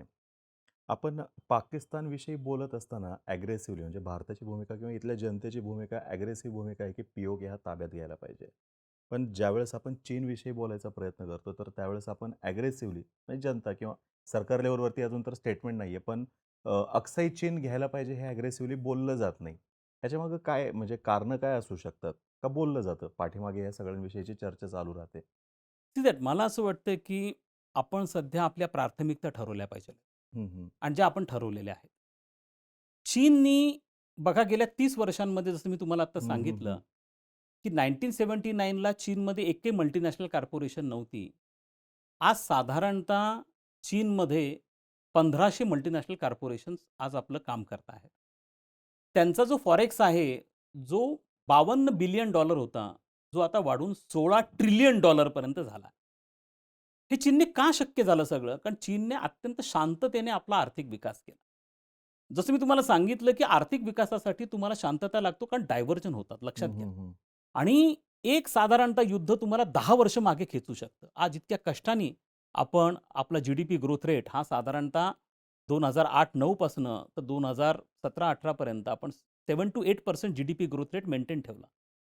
आपला व्यापार वाढला, आपल्याकडे मध्यम वर्ग वाढला. गरिबीमधनं साधारणतः 10 ते 15 कोटी लोकांना आपण गरिबीतनं बाहेर काढून मध्यम वर्गामध्ये आणलं. ह्या सगळ्या गोष्टी का पॉसिबल झाल्या? या फक्त इकॉनॉमिक ग्रोथमुळे पॉसिबल झाल्या. आणि इकॉनॉमिक ग्रोथ जर तुम्हाला अचीव्ह करायची असेल, कारण तो एकमेव पर्याय आहे तुमच्या सगळ्या प्रश्नांवरचा. तुमच्या युद्ध हा पर्याय नाही आहे. तुमचा इकॉनॉमिक ग्रोथ रेट हा एकमेव पर्याय आहे तुमच्या रोजगाराच्या समस्येवरचा, गरिबीच्या समस्येवरचा, स्टँडर्ड ऑफ लिव्हिंगच्या समस्येवरचा, शिक्षण, आरोग्य सगळ्यांवरचं फक्त इकॉनॉमिक ग्रोथ आहे. मग इकॉनॉमिक ग्रोथ जर तुम्हाला करायची असेल, तर तुम्हाला तुमच्या परराष्ट्र धोरणाच्या माध्यमातून शांततापूर्ण नेबरहूड हे असणं गरजेचं आहे. हं, हं. तर मला असं वाटतं, की अक्साई चीन, पीओके यापेक्षा सुद्धा इकॉनॉमिक ग्रोथ ही आपली टॉपमोस्ट प्रायोरिटी आहे. ती आपली सगळ्यात मोठी गरज आहे. आणि एकदा भारत इकॉनॉमिकली पोटेन्शियल झाला, इंडस्ट्री वाईज पोटेन्शियल झाला, लष्करीदृष्ट्या पोटेन्शियल झाला, तर जसं चीन आता सगळीकडे अधिकार सांगू लागलेला आहे, तो दिवस भारताचा पण येईल ना. तो दिवस भारताचा 100% येणार आहे. तर मला असं वाटतं, की पहिली प्रायोरिटी आपण त्याला देणं हे अत्यंत गरजेचं राहणार. फार महत्त्वाचा मुद्दा होता सर हा. कारण की तुलना सातत्याने होते बरं का. म्हणजे मी पण भरपूर वेळा ज्यावेळेस कमेंट्स वाचतो माझ्या व्हिडिओवरती येणाऱ्या, तर त्याच्यावरती ही तुलना सातत्याने होताना दिसते. अ, चीनने जे काही साध्य केलं 1979 नंतर रॅपिड ग्रोथ त्यांची झालेली आहे. म्हणजे आता तब्बल जवळपास नाही, नाही म्हटलं तर $30 ट्रिलियन पर्यंत चीनची इकॉनॉमी गेलेली असेल. 30 ट्रिलियन किंवा त्याच्या आसपास त्यांची फॉरेक्स त्यांचं जवळपास याचं $16 ट्रिलियन पर्यंत आहे. फॉरेक्सच $16 ट्रिलियन आहे. मग आपल्याला तिकडं जर का जायचं असेल, तर शांतता तर आपण म्हणजे पुढचे 25-30 वर्ष शांततापूर्ण मार्गाने तर करणार आहोत. पण त्याच्या पलीकडे एक देश म्हणून अजून काही एफर्ट्स करणं गरजेचं आहे का? नागरिकांचं त्याच्यामध्ये काही योगदान असणं गरजेचं आहे? आणि हे बघा भारताला आत्तापर्यंत आपण पंचवार्षिक योजनांचा अनुभव घेतला.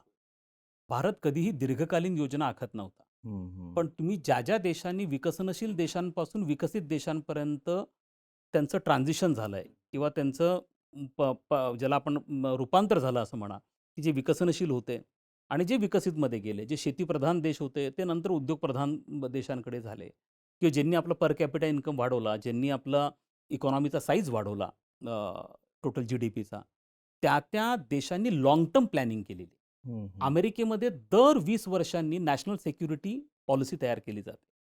चीनने पण 30 वर्षाची पॉलिसी केलेली होती.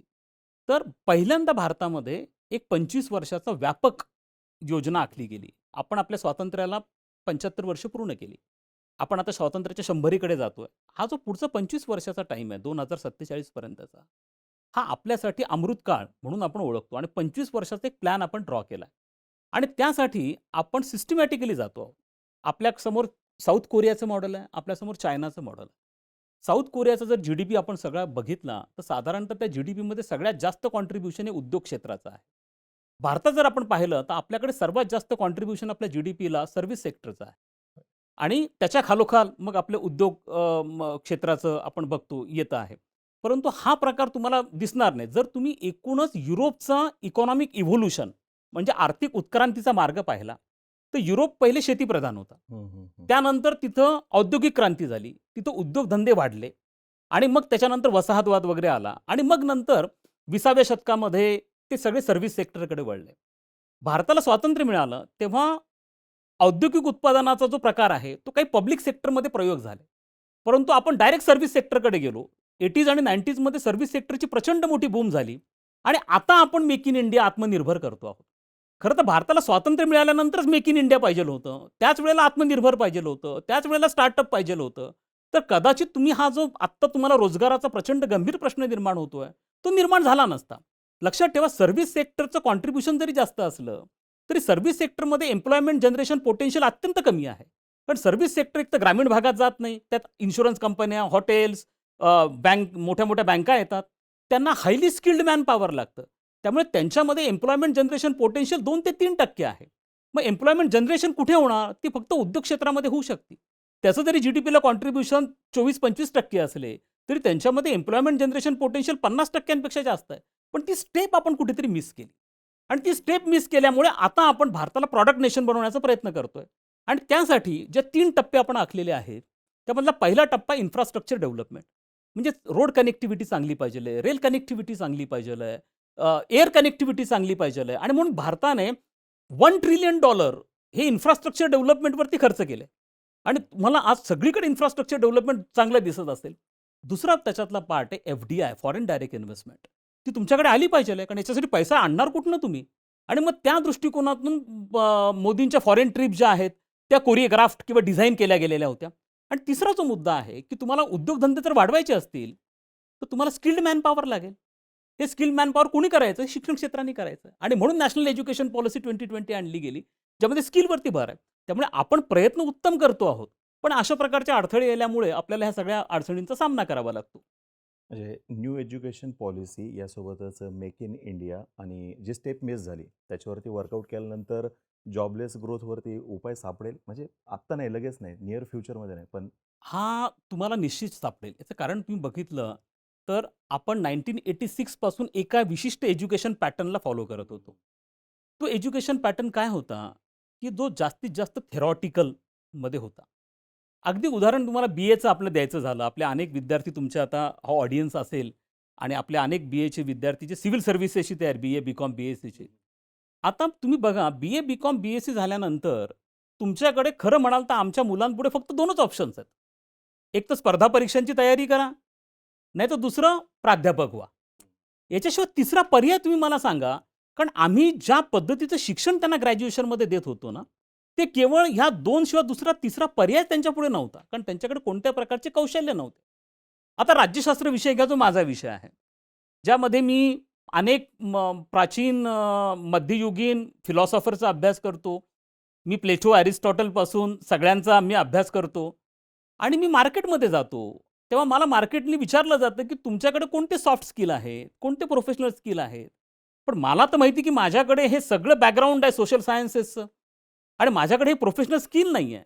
त्यामुळे एक प्रकारचा डिस्कनेक्ट तयार झाला होता, की मार्केटची डिमांड वेगळी काहीतरी आहे आणि मी क्लासरूममध्ये काहीतरी वेगळं शिकवतो आहे माझ्या मुलांना. म्हणून माझा मुलगा जेव्हा बाहेर जातो आहे, माझा विद्यार्थी जेव्हा बाहेर जातो आहे, तर मार्केट डिमांडनुसार त्याचं शिक्षण नसल्यामुळे तो एम्प्लॉयबल नाही आहे. म्हणजे तो ग्रॅज्युएट आहे, पण तो एम्प्लॉयबल नाही आहे. तो एम्प्लॉयबल का नाही आहे? कारण त्याच्यात ती किमान कौशल्यच नाही आहेत. आणि म्हणून आपण राष्ट्रीय शिक्षण धोरण 2020च्या माध्यमातून 40% कौशल्यावरती भर देतोय. आता बी-एचा जर विद्यार्थी असेल, त्याला डिग्री करत असताना इंटर्नशिप करावी लागेल. डिग्री करत असताना अप्रेंटिसशिप करावी लागेल. डिग्री करत असताना ऑन जॉब ट्रेनिंग करावं लागेल. दर वर्षाला 4 क्रेडिटचा एक स्किलचा कोर्स पूर्ण करावा लागेल. हा बदल आपण सुरू केला आहे. त्याला फळे यायला वेळ लागेल. पण आपण सुरुवात तर केलेली आहे. आणि मला असं वाटतं, की त्याविषयी आपण आशावादी राहिलं पाहिजे आहे, की निश्चितपणे होईल. कारण हा देश बघा, आपण जगामध्ये नंबर 1चं पॉप्युलेशन झालो आता, मागच्या वर्षी. पण त्याची कुठे फार गांभीर्याने चर्चा तुम्हाला होताना दिसती का हो? की आपण सगळेजण चिंतेत पडलो आहोत, कारण आम्ही 142 कोटी 142 कोटी म्हणजे हा अंदाज आहे. आपण 2011ला शेवटची जनगणना केली. त्याच्यानंतर जनगणना झालेली नाही. हा अंदाज 142 कोटी असेल. मला असं वाटतं 150 कोटीच्या पण क्रॉस असू शकते. पण असं असूनही चिंतेचा सूर का नाही आहे? कारण जवळपास 74 कोटी लोकसंख्या ही 25 ते 35 वयोगटामधली आहे. भारताचा ॲव्हरेज एज 39 आहे.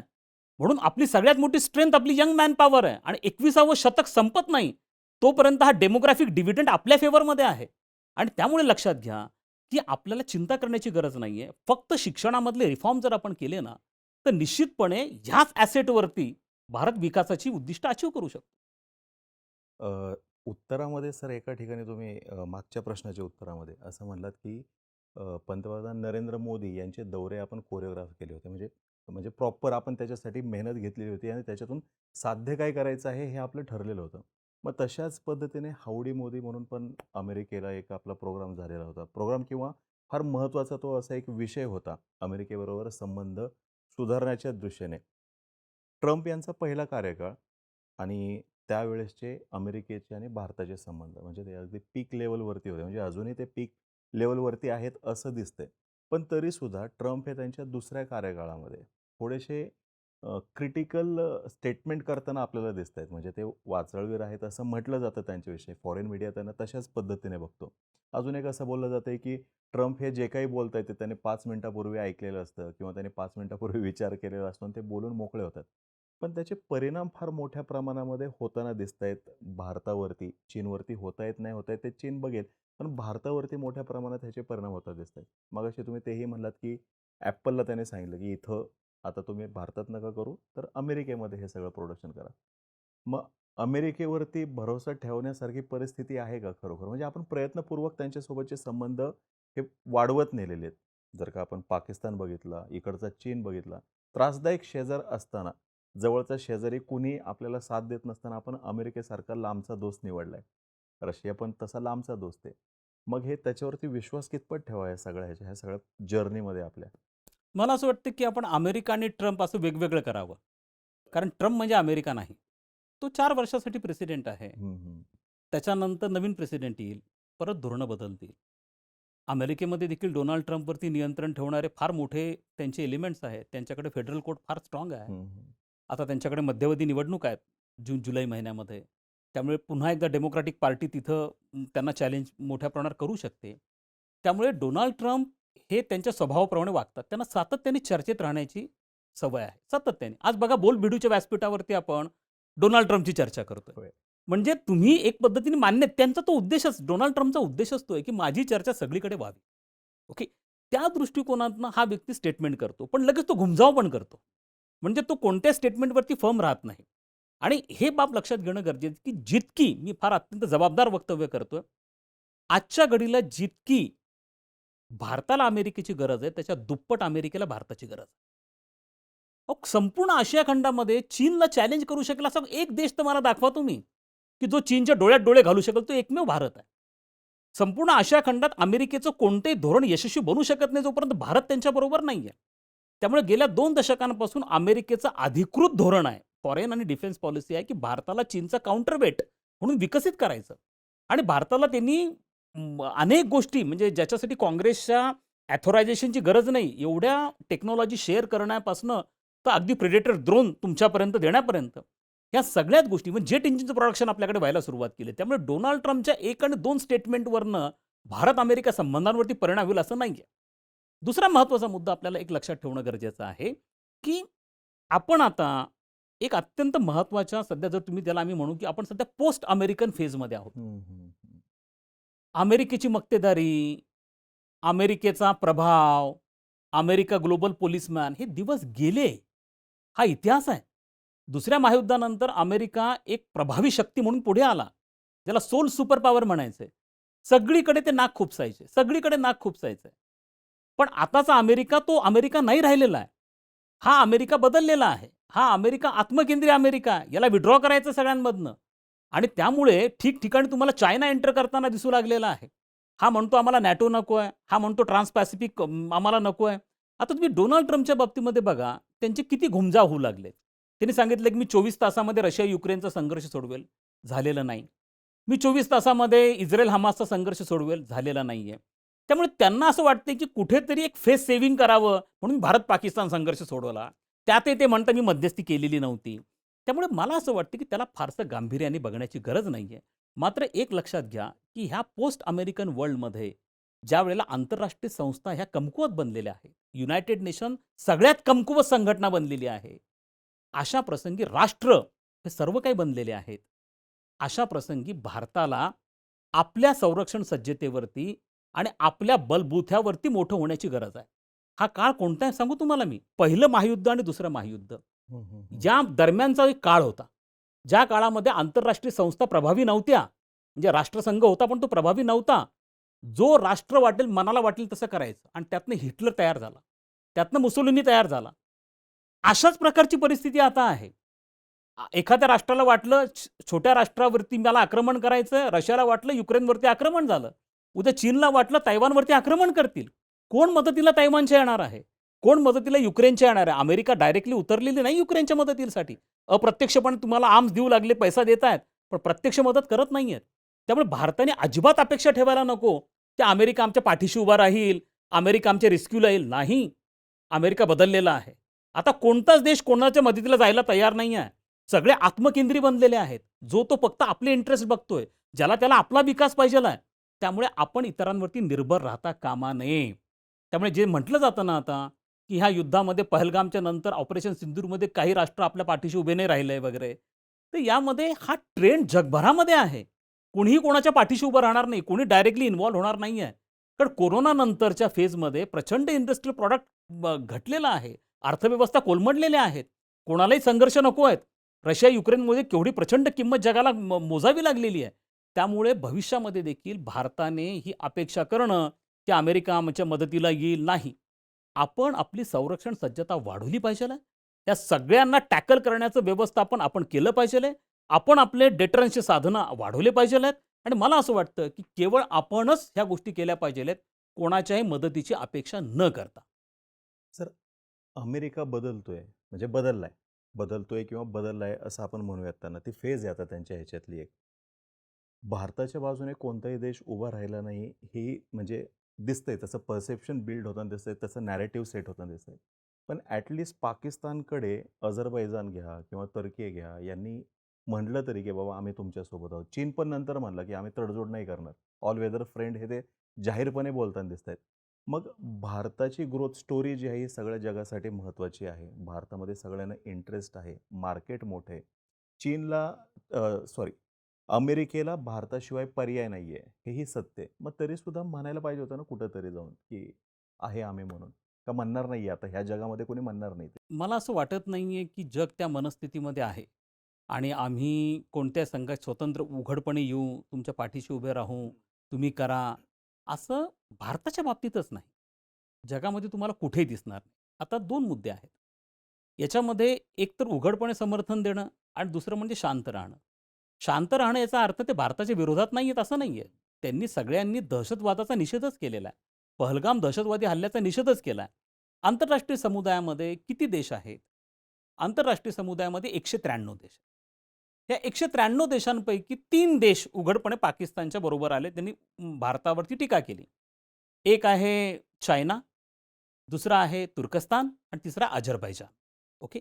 या तिघांनी केली. 190 देश जे मेन आहेत, ह्या सगळ्या 190 देशांनी या बाबतीमध्ये चकार शब्द काढलेला नाही, पण त्यांनी पहलगाम दहशतवादी हल्ल्याचा निषेध केलेला आहे. हं, हं. आज इस्लामिक देश किती आहेत जगामध्ये? 53 इस्लामिक देश आहेत. त्यापैकी 2 इस्लामिक देश पाकिस्तानला समर्थन करत आहेत.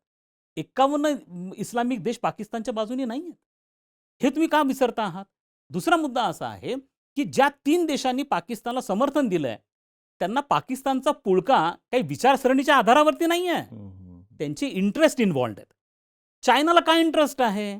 एक तर चायनाला भारताला कंट्रोल करण्यासाठी पाकिस्तानचा हत्यार म्हणून वापर करायचा आहे. जसं मी यापूर्वी सांगितलं, हं, हं. की भारताची वाढती ग्रोथ, भारताचा वाढता आर्थिक विकास चायनाला नको आहे. म्हणून पाकिस्तानच्या माध्यमातून चायना ह्या कुरघोड्या करण्याचा प्रयत्न करतो. हा पहिला मुद्दा. दुसरा मुद्दा, ह्या चायनाने पाकिस्तानमध्ये $55 अब्ज इन्व्हेस्ट केलेले आहेत. $55 अब्ज. चायना पाकिस्तान इकॉनॉमिक कॉरिडॉरसाठी. आणि आता ह्या इन्व्हेस्टमेंटमुळे त्यांना पाकिस्तानला जवळ करण्याची गरज आहे. पण पाकिस्तान काय हे चायनाला माहिती आहे. आणि म्हणून एका चायनीज इंजिनियरच्या प्रोटेक्शनसाठी 3 पाकिस्तानचे सोल्जर सध्या बलुचिस्तानमध्ये ठेवले गेलेले आहेत. आणि चायना आणि पाकिस्तानमधल्या कुरबुरी सुरू झालेल्या आहेत. चीनला हे पण माहिती आहे, की त्यांचा शिनशियांग नावाचा जो प्रांत आहे, त्या ठिकाणी उघूर अल्पसंख्याक मुस्लिम आहेत. ह्या उघूर अल्पसंख्याक मुस्लिमला जैश ए मोहम्मद आणि लष्कर ए तय्यबाचं समर्थन आहे. त्यांना तालिबानचं हे चायनाला माहिती आहे. चायनाला माहिती नाही अशातला भाग नाही आहे. पण चायनाचे कमर्शियल इंटरेस्ट. तुर्कस्तानच्या बाबतीमध्ये विचार करा. तुर्कस्तान का पाकिस्तानची बाजू घेतोय आणि काय मिळणार आहे तुर्कस्तानला पाकिस्तानकडनं? तर आता इस्लामिक जग बदललेलं आहे. सौदी अरेबिया, कतार, UAE सारखे जे श्रीमंत इस्लामिक देश आहेत, जे यापूर्वी इस्लामिक जगताला नेतृत्व प्रदान करत होते, त्यांना आता कोणत्याही प्रकारच्या धार्मिक राजकारणात पडायचं नाहीये. त्यांना विकासाचं राजकारण करायचं आहे. त्यांना स्पेस रिसर्च करायचा आहे. त्यांना रिअल इस्टेटमध्ये ते येत आहेत. फिफा वर्ल्ड कप होस्ट करता आहेत. भारतामध्ये ह्यूज इन्व्हेस्टमेंट करता आहेत. कारण त्यांना तेल आणि धर्म याच्या पुढे जाऊन विचार करायचा आहे. त्यामुळे इस्लामिक जगतामध्ये एक पोकळी निर्माण झाली, की कोण नेतृत्व प्रदान करेल आणि ती पोकळी कुठेतरी तुर्कस्तानसारखा देश भरून काढण्याचा प्रयत्न करतोय. हं, हं. इस्लामिक देश प्रोग्रेसिव्ह होत आहेत, फॉरवर्ड होत आहेत आणि तुर्कस्तान कन्झर्वेटिव्ह होतोय. आणि मग तुर्कस्ताननी कशा पद्धतीचे देशांना गोळा केलाय, की जे कन्झर्वेटिव्ह आहेत, जे त्या ट्रॅडिशनल नियमांना फॉलो करणार, त्यात पाकिस्तान आहे. त्यांना पाकिस्तानचं समर्थन यासाठी पाहिजे. आणि त्यामुळे पाकिस्तान जसं म्हणलं, फॅक्टरी फक्त भारताला दहशतवादी पुरवणारी फॅक्टरी नाही आहे. अहो, तो जगाला दहशतवादी पुरवणारी फॅक्टरी आहे. त्यामुळे त्याची न्यूसन्स व्हॅल्यू पाकिस्तानची एवढी प्रचंड आहे. त्यामुळे तुर्कस्तानला तो जवळ पाहिजे. किंवा तुर्कस्तानला जो त्यांचा विषय पुळका आहे, त्याच्यामागे तुर्कस्तानचे इंटरेस्ट आहेत. त्यामुळे जे देश पाकिस्तानच्या उघड समर्थनासाठी आलेले आहेत, त्यांचे आपापले इंटरेस्ट आहेत. की पाकिस्तानचं उद्या पाकिस्तानला आयडिओलॉजिकल ग्राउंडली त्यांना सर्व्हायव्हलसाठी प्रयत्न केले पाहिजे असं म्हणून नाही आलेले आहेत. त्यांचे कुठे ना कुठे काही ना काही अडलेलं आहे. हे लक्षात ठेवा. भारत ज्या मुद्द्यावरती करतोय, की जे देश पाकिस्तानला समर्थन करतात त्यांना हे कळत नाहीये, की तुम्ही पाकिस्तानला नाही, तुम्ही दहशतवादाला समर्थन करता. हा दहशतवाद तुम्हाला उद्या गिळणार आहे. त्याला फ्रँकस्टीन मॉन्स्टर असं म्हणतात. आणि ज्या हिलरी क्लिंटनचं एक अत्यंत फेमस स्टेटमेंट होतं, जिने पाकिस्तानला उद्देशून म्हटलेलं होतं, की तुम्ही तुमच्या अंगणामध्ये साप पाळता आहात, त्यांना दूध पाजता आहात आणि तुमची इच्छा आहे की त्या सापाने फक्त शत्रूला चावावं, असं होत नसतं. साप त्याच्या स्वभावाप्रमाणे समोर जे दिसेल किंवा त्याला कोणी त्रास देईल त्या सगळ्यांना तो हे करणार किंवा त्याच्यावरती अटॅक करणार. त्यामुळे तुम्ही असे अपेक्षा करू नका की हा साप जो तुम्ही जैश ए मोहम्मद आणि लष्कर ए तय्यबाचा मोठा केलेला आहे, हा फक्त भारताला त्रास देईल असं नाही आहे. तर हा ज्यांनी दूध पाजलं त्या प्रत्येकाला त्रास देणार. त्या तालिबानचं काय झालं? अहो, ह्या संपूर्ण संघर्षात तालिबान पाकिस्तानच्या बाजूने नाही आहे. हा सगळ्या हो. ज्या तालिबानला मोठं कोणी केलं, पाकिस्ताननी केलं. सेकंड टर्म तालिबानची कोणी आणली? ह्या ISIनी रोल प्ले केला. हा आसिम मुनीर होता त्यावेळेला. ज्यांनी फार मोठा रोल प्ले केला तालिबानला सेकंड टाइम सत्तेमध्ये आणण्यासाठी. पण हा तालिबान न्यूट्रल झालाय. उलट तो खैबर पख्तनवा म्हणजे पख्तुनिस्तान स्वतंत्र करायची मागणी करतोय. म्हणजेच काय, ज्या तालिबानला तुम्ही मोठं केलं, भारताच्या विरुद्ध वापरण्यासाठी केलं, आज तो तुमच्या बरोबर नाही आहे. म्हणून हिलरी क्लिंटनचं स्टेटमेंट अत्यंत महत्त्वाचं आहे. हे पाकिस्तान लक्षात घेतलं पाहिजे. म्हणून जे देश पाकिस्तानला समर्थन करतायत त्यांनी हे लक्षात ठेवलं पाहिजे, ते पाकिस्तानला नाही, ते एका अशा राक्षसाला मदत करता आहेत की जो राक्षस तुम्हाला उद्या गिळणार आहे. हम्म. सर, गल्फ कंट्रीज जे आहेत त्या स्वतःच्या प्रोग्रेसवरती आता आपल्याला दिसतंय की मेहनत घेताना दिसत आहेत. त्यांना लक्षात येत आहे की त्यांच्याजवळ असलेलं ऑइल जे आहे ते कायमस्वरूपी पुरणार नाही. दॅट इज वाय ते त्यांच्या टुरिझमवरती कॉन्सन्ट्रेट करत आहे किंवा इतर सगळ्या गोष्टींवरती कॉन्सन्ट्रेट करत आहे. आणि त्यांना लक्षात येते की पुढे जाऊन जे जग असणार आहे ते मल्टीपोलर असणार आहे, हे त्यांना लक्षात येतं किंवा इनफॅक्ट आजच्या दिवशी पण ते मल्टीपोलर आहे. पण अमेरिका आणि चीन ह्या दोघांनीही जाणीवपूर्वक हे जग जे आहे ते बायपोलरच असायला हवं, असं काहीतरी डोक्यात ठेवून हे ट्रेड वॉर तर नाही ना सुरू केलं होतं, की बाबा नाही आपण दोघंच महत्त्वपूर्ण आहोत, बाकी जगाने नाही त्याच्यामध्ये पडलं पाहिजे. आपल्या भोवतीच सगळ्या गोष्टी फिरल्या पाहिजेत. असं कुठं आहे का शंका नाही, ह्याला? मला असं वाटतं की आता अमेरिकेची एक तर डॉलर मोनोपोली जर सोडली ना तुम्ही, तर त्याच्या आधारावरती अमेरिका सर्व्हाइव्ह करतोय. खरं तर अमेरिकेला तसं म्हणाल तर जागतिक व्यापारामध्ये वगैरे अमेरिकेचं स्थान काहीच नाही. हे अमेरिका हा इम्पोर्टवरती जगणारा देश आहे. अमेरिका आपल्या गरजेच्या 80% वस्तू आयात करतो. त्यांच्याकडे स्वतःची खेळणी पण तयार होत नाही. हम्म. जो डाएट कोक ते तयार करतात आणि अमेरिकन लोक पितात, त्याचे इन्ग्रेडियंट्स पण ते चायनाकडनं मागवतात. ते स्वतःचे कपडे तयार करू शकत नाहीत. अमेरिकेमध्ये कोणत्याही गोष्टी स्वतःहून तयार होत नाहीत. त्या 4 देशांकडनं ते मागवतात. त्यातला मेन त्यांचा सप्लायर चायना आहे, दुसरा कॅनडा आहे, तिसरा मेक्सिको, चौथा भारत आहे आणि मग साऊथ ईस्ट एशियामधले अनेक देश आहेत. त्यात बांगलादेशसुद्धा साऊथ एशियामधला आहे की जो त्यांना कॉटन वगैरे कपडे वगैरे सप्लाय करतो. त्यामुळे अमेरिका आपल्या बाजूनी सगळ्या देशांना आणेल आणि तो पुन्हा कोल्ड वॉरसारखी सिच्युएशन, अशी परिस्थिती सध्या नाही आहे. हम्म. चायनाच्या विषयी विचार केला तर आशिया खंडामध्ये चायनाची एक मोनोपोली होती. पण आता तुम्ही जपान बघा केवढा पुढे आलाय, दक्षिण कोरिया पुढे आलाय, साऊथ ईस्ट एशियन नेशन ज्यांना आसियान कंट्रीज म्हटलं जातं, हम्म. इंडोनेशिया, मलेशिया, बँकॉक आहे. हे सगळे देश, इव्हन लाओससारखा आहे, कंबोडिया आहे. आज अनेक देश केवढे पुढे यायला लागलेत. भारत इकडनं आहे. त्यामुळे तुम्ही आता दक्षिण आफ्रिका बघा, तो केवढ्या ताकदीने पुढे येतो. ब्राझील केवढ्या ताकदीने पुढे येतोय. त्यामुळे आता चायनाची मोनोपोली किंवा अमेरिकेची मोनोपोली असा प्रकार आता राहिलेला नाही. ओके. हां, हे खऱ्या अर्थाने मल्टीपोलर वर्ल्ड आता तयार झालेलं आहे. इथं कुणीही क्लेम करू नये, की मीच सगळं काही आहे आणि माझ्यामुळे कोणाचं काय, असं काही आता राहिलेलं नाही. उलट त्या दृष्टीने खरं तर ह्या सगळ्या गोष्टी भारताने केल्या पाहिजेत. म्हणजे हा एकमेव देश असा आहे, की जो गव्हाचे उत्पादन करतो आणि जो मिसाईलचे उत्पादन करतो. जो ट्रक्स पण बनवतो आणि जो फायटर प्लेन्स पण बनवतो. त्यामुळे मला असं वाटतं, की अशा प्रकारचे वल्गना भारताने केल्या, पण भारत कधी करत नाही. कारण आपल्या संस्कृतीमध्ये ते नाही आहे.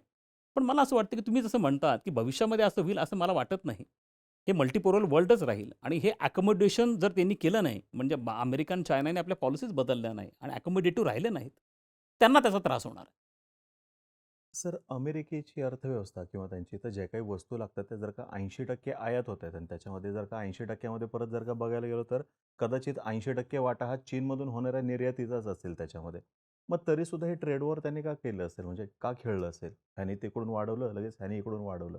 दोघंही झुकायला तयार नाहीत आणि ह्याच्यामध्ये भरडले गेले ते सगळे, संपूर्ण जगभरातले लोक भरडले गेले, सगळे देश भरडले गेले. का केलं असेल ह्याने हे नेमकं? हे बघा, हेतू काय ठेवला असेल? साध्य झाला असेल का तो? आता जसं मी तुम्हाला सांगितलं, की अमेरिकेच्या अर्थव्यवस्थेचा एकूण आकार हा साधारणतः $23 ट्रिलियन आहे. हं. अमेरिकेवरचं एकूण कर्ज हे $36 ट्रिलियन, म्हणजे ते GDP पेक्षा कितीतरी जास्त आहे. अमेरिकेला दरवर्षी $1 ट्रिलियन इंटरेस्ट द्यावा लागतो आणि $1 ट्रिलियन त्यांचा ट्रेड डेफिसिट आहे. म्हणजे त्यांचा ज्या देशांबरोबरचा व्यापार आहे त्याची डेफिसिट जी आहे, तूट आहे ती $1 ट्रिलियन ची. म्हणजे प्रतिवर्षी $2 ट्रिलियन हे त्यांना ॲडिशनल कर्ज घ्यावं लागतं. इंटरेस्ट देण्यासाठी पण त्यांना कर्ज घ्यावं लागतं आणि ट्रेड डेफिसिट पण होतो. म्हणजे डोनाल्ड ट्रम्प यांच्या 4 वर्षाच्या काळामध्ये $8 ट्रिलियन कर्ज वाढणार. म्हणजे आता जे $36 ट्रिलियन आहे ते $44 ट्रिलियन साधारणतः होणार. By that time Donald Trump आपला कार्यकाळ पूर्ण करेल. ते ट्रम्पला नको होतं. मग ट्रम्पने 2 पद्धतीने केलं. एक तर आपला खर्च कसा कमी करता येईल आणि दुसरं उत्पादन कसं वाढवता येईल. खर्च कमी करण्यासाठी मग त्यांनी ॲडमिनिस्ट्रेटिव्ह रिफॉर्म्स केले. डॉज म्हणजे त्यांनी एलॉन मस्कला ते दिलं. त्याच्या माध्यमातून अनेक गव्हर्नमेंट एम्प्लॉईजला कमी केलं. 10,000 कर्मचारी काढून टाकले वगैरे. हे सगळे प्रकार त्यांनी केले की ॲडमिनिस्ट्रेटिव्ह एक्सपेन्सेस कमी करून साधारणतः $50 बिलियन कसे जनरेट करता येतील. आता दुसरं त्यांनी टेरिफ का वाढवण्याचा निर्णय घेतला? त्याची 2 कारणं होती. एक तर तुमचे डोमेस्टिक प्रॉडक्ट जे आहेत त्याला अमेरिकन लोकांनी घ्यावं. कारण चायनीज वस्तू महाग बनणार, भारतीय वस्तू महाग बनणार, कॅनेडियन वस्तू महाग बनणार, मेक्सिकन वस्तू महाग बनणार. म्हणजे लोकं देशी वस्तूंकडे वळतील. म्हणजे मेक इन अमेरिकाला प्रोत्साहन मिळेल, हा पहिला उद्देश. आणि दुसरा उद्देश म्हणजे जे लोकं, ज्या कंपन्या हे सगळा चायनीज माल आयात करतात, टेरिफ वाढला, तो टेरिफ कस्टमरला द्यावा लागत नाही, तो कंपन्यांना द्यावा लागतो. पण कंपन्या कुठनं वसूल करतात? किमती वाढून कस्टमरकडनं वसूल करतात. त्यामुळे हा मुद्दा लक्षात घेणं की त्याला त्याच्या माध्यमातून अराउंड $50 अब्ज जनरेट करायचे. त्यामुळे त्या उद्दिष्टांनी त्यांनी हे टेरिफ वाढवण्याचा निर्णय घेतला. त्यांना मेन प्रॉब्लेम कोणाचे होते? तर चायनाबरोबर होते. आता भारताबरोबर सुद्धा त्यांनी टेरिफ वाढवला आणि तो उल्लेख करत असतो. हे बघा, डोनाल्ड ट्रम्प कोणाचं प्रतिनिधित्व करतायत? डोनाल्ड ट्रम्प अमेरिकेमधल्या काऊ बेल्ट हा एक मध्य अमेरिकेचा भाग आहे. ओके. अत्यंत कन्झर्वेटिव्ह हा भाग आहे, जिथनं हा डोनाल्ड ट्रम्प बिलॉंग करतात आणि त्याचं ते प्रतिनिधित्व करतात.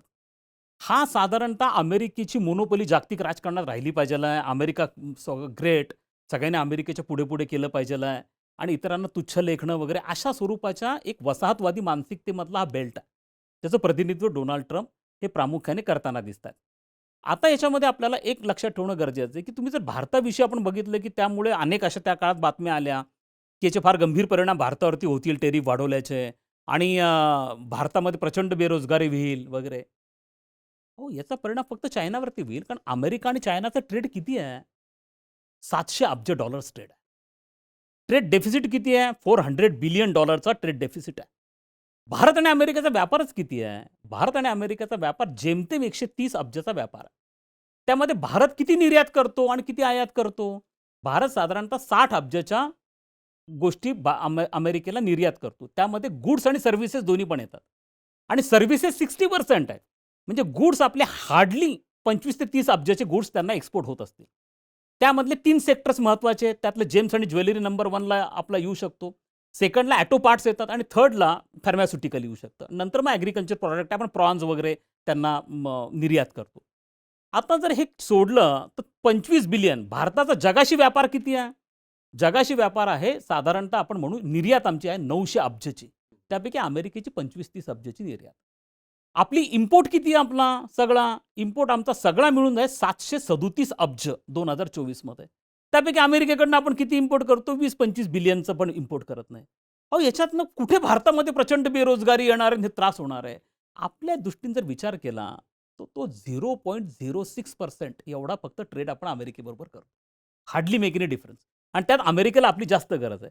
पण डोनाल्ड ट्रम्पची सायकी काय? आता हा जो काऊ बेल्ट आहे ना, या काऊ बेल्ट म्हणजे तुम्ही बघा, हे टिपिकल तुम्ही जर काही अमेरिकन प्रसार माध्यमांचं पाहिलं तर साधारणतः ते हार्ले डेव्हिडसन मोटर हे सायकल करणं, त्या बनियन घालून बॉडी आपलं दाखवत फिरणं, स्कॉच व्हिस्की, बर्बन व्हिस्की म्हणतात ती पिणं. हा जो क्राऊड आहे ना सगळा, याचं रिप्रेझेंटेशन डोनाल्ड ट्रम्प करतो. सारखं तेच उदाहरणं देतात. डोनाल्ड ट्रम्पचं आवडतं उदाहरणं काय? हार्ले डेव्हिडसन मोटरसायकल, भारताने 100% इम्पोर्ट ड्युटी लावली. अरे किती हार्ले डेव्हिडसन मोटरसायकल भारतात विकल्या जातात? बर्बन व्हिस्की भारतामध्ये इम्पोर्ट ड्युटी मोठी आहे. किती बर्बन व्हिस्कीज भारतामध्ये विकल्या जातात? आपण ह्या का इम्पोर्ट ड्युटी लावली? कारण हे लक्झरी गुड आहे. हार्ले डेव्हिडसनची मोटरसायकलवरती आपण 100% इम्पोर्ट ड्युटी लावत होतो. बेसिक किंमत सपोज त्याची ₹8 लाख असेल, 100% आपण इम्पोर्ट ड्युटी लावली, 16 लाखांना ती झाली. तरी देखील आपण ती 100% ड्युटी काढून टाकली आणि ती 8 लाखावर झाली. तरी बुलेट आणि रॉयल एनफील्डच्या तुलनेमध्ये ती जास्तच आहे. तो घेणारा श्रीमंत क्लासच आहे. तो मिडल क्लास किंवा लोअर मिडल क्लास कधी घेणार नाही हार्ले डेव्हिडसन. त्यामुळे भारताने आता ती इम्पोर्ट ड्युटी काढून पण टाकली. पण डोनाल्ड ट्रम्पची काही अशी उदाहरणं आहेत. भारताला काय गरज आहे? भारत अशा प्रकारे इम्पोर्टचा किंग म्हणतो, भारत टॅरिफ किंग म्हणून भारताचा उल्लेख करणं. अशा प्रकारचे स्टिरियोटाइप वाक्य तो सातत्याने करत असतो. पण त्याच्यामागे फार लॉजिक आहे, अभ्यास आहे, कोणाचं त्यांनी मार्गदर्शन घेतलंय, ॲडवायझर्स त्याचे आहेत, असं काहीही प्रकार घडत नसतो. त्यामुळे मला असं वाटतं की त्यांच्या ह्या विधानांकडे फारसं गांभीर्याने लक्ष देण्याची गरज नाही. एक, मी पुन्हा एकदा ते स्टेटमेंट करतो, जेवढी भारताला अमेरिकेची गरज आहे त्याच्या दुप्पट गरज अमेरिकेला भारताची आहे. त्यांना पानच त्यांचं हलू शकत नाही. त्यांचं मेन टार्गेट चायना आहे आणि संपूर्ण आशिया खंडामध्ये चायनाला चॅलेंज करू शकेल एकमेव भारत आहे. भारताला समर्थन दिल्याशिवाय त्यांना पर्यायच नाही. सर, आत्ता तुम्ही म्हणलात तसं, की हार्ले डेव्हिडसन संदर्भात डोनाल्ड ट्रम्प थोडे आग्रही होते किंवा त्यांनी अजून 1-2 ब्रँड संदर्भात ते बोलले. मग त्यांनी बोललेली गोष्ट आपण मान्य केली. म्हणजे हार्ले डेव्हिडसनवरची आता आपण जी काही इम्पोर्ट ड्युटी आपण त्याच्यावर लावत होतो, लक्झरी गुड जरी असलं तरी सुद्धा ते आपण कमी केलेत किंवा त्यांनी ज्या कोणत्या मागण्या करतायत ते आपण पूर्ण करण्याचा, फुलफिल करण्याचा प्रयत्न करतोय. तर अशा आपल्याही काही मागण्या आहेत का अमेरिकेकडे, की ज्या अमेरिकेने फुलफिल केलेल्या आहेत, पूर्ण केलेल्या आहेत? म्हणजे येत नाही त्याच्याविषयी चर्चा नाहीये जास्त. म्हणून नाही, आता हे बघा, की आपला जो अमेरिकेला प्रामुख्याने एक्सपोर्ट आहे, जसं मी तुम्हाला 3 ते 4 बाबींमध्ये सांगितलं आहे, त्यामध्ये अमेरिकेकडनं फार मेजर इम्पोर्ट ड्युटीज नाही आकारल्या जात. पण भारताकडनं इम्पोर्ट ड्युटी आकारली जाते. हं, हं. विशेष करून ॲग्रिकल्चर प्रॉडक्ट्सवरती, फिशरी प्रॉडक्ट्सवरती.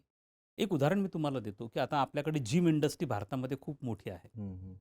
आपल्या जिम इंडस्ट्रीचा एकूण आकार आहे $2 बिलियन. आता सगळेजण जिमला जाणारे व्हे प्रोटीन घेतात. ह्या व्हे प्रोटीनचा मेजर सप्लाय करणारा अमेरिका एक देश आहे. पण आपल्याकडे पण आपले हरियाणा आणि पंजाबचे शेतकरी सुद्धा दूध प्रोडक्शनमध्ये पुढे आहेत.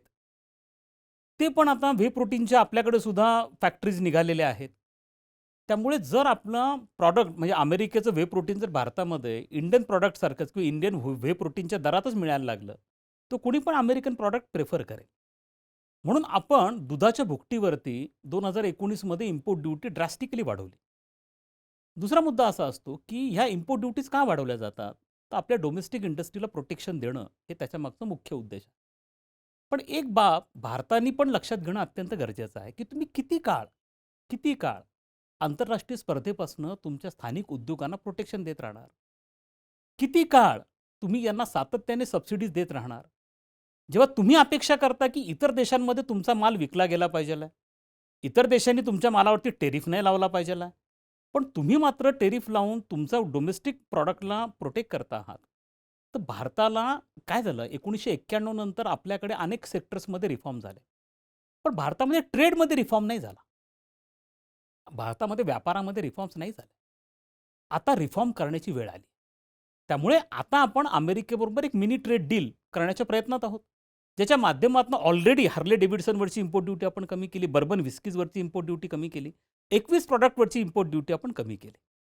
आता मला असं म्हणायचं आहे, की आज ना उद्या तुम्हाला हे सगळ्या जगाबरोबर करावं लागेल. भारत हा एकमेव देश असा आहे, की जो बायलॅटरली ट्रेड ॲग्रीमेंट करतो. पण ग्रुपमध्ये ट्रेड ॲग्रीमेंट नाही करत. म्हणजे आपण मल्टीलॅटरल ट्रेड ॲग्रीमेंटचा पार्ट नसतो. मध्यंतरी आरसेप नावाचा एक मोठा ग्रुप आला 16 देशांचा, रिजनल कम्प्रेसिव्ह इकॉनॉमिक पार्टनरशिप नावाचा, ज्याच्यामध्ये चायना, जपान, ऑस्ट्रेलिया, न्यूझीलंड आहे. भारत सगळ्या चर्चेमध्ये होता. पण अगदी शेवटी भारताने 17-18 मध्ये सांगितलं, की आम्ही आरसेपचा भाग नाही बनणार. का नाही बनणार? कारण त्याच्यात ऑस्ट्रेलिया, न्यूझीलंड पण होतं. उद्या ऑस्ट्रेलिया आणि न्यूझीलंडचं चीज ज्या किमतीत ऑस्ट्रेलियाला मिळतं त्याच किमतीत भारताला मिळायला सुरुवात झाली असते. आणि मग तुमचं डोमेस्टिक चीज जे आहे, मग अमूलचं असेल किंवा अजून कोणाचं असेल, ते तुम्ही कसं कॉम्पीट करू शकणार यांच्याबरोबर? कारण कस्टमरला चॉईस मिळतोय. मी तर ऑस्ट्रेलियाचं, न्यूझीलंडचं चीज प्रेफर करेल. तुम्हाला जर चॉईस मिळाला, अगदी स्वस्तामध्ये ते मिळायला लागलं, तर म्हणून भारत मल्टीलॅटरल ट्रेड अरेंजमेंटचा भाग नाही बनत.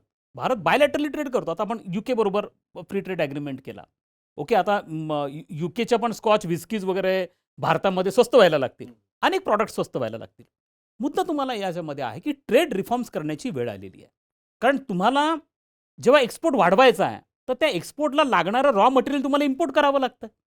You are getting my point. Yes sir. तर तुम्हाला जर एक्सपोर्ट वाढवायचा आहे, जगाला तुमचा माल विकायचा आहे, त्याच पद्धतीने तुम्हाला इतर देशांकडनं पण माल घ्यायचा आहे. याचाच अर्थ असा आहे, की तुम्हाला या सगळ्या गोष्टी आता लिबरलाइज कराव्या लागतील.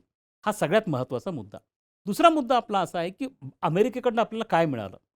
लक्षात घ्या, की भारताला आपल्याकडे एक विकसनशील देश म्हणून कन्सेशन्स भारताला मिळतात. एक लिस्ट तयार केली त्यांनी.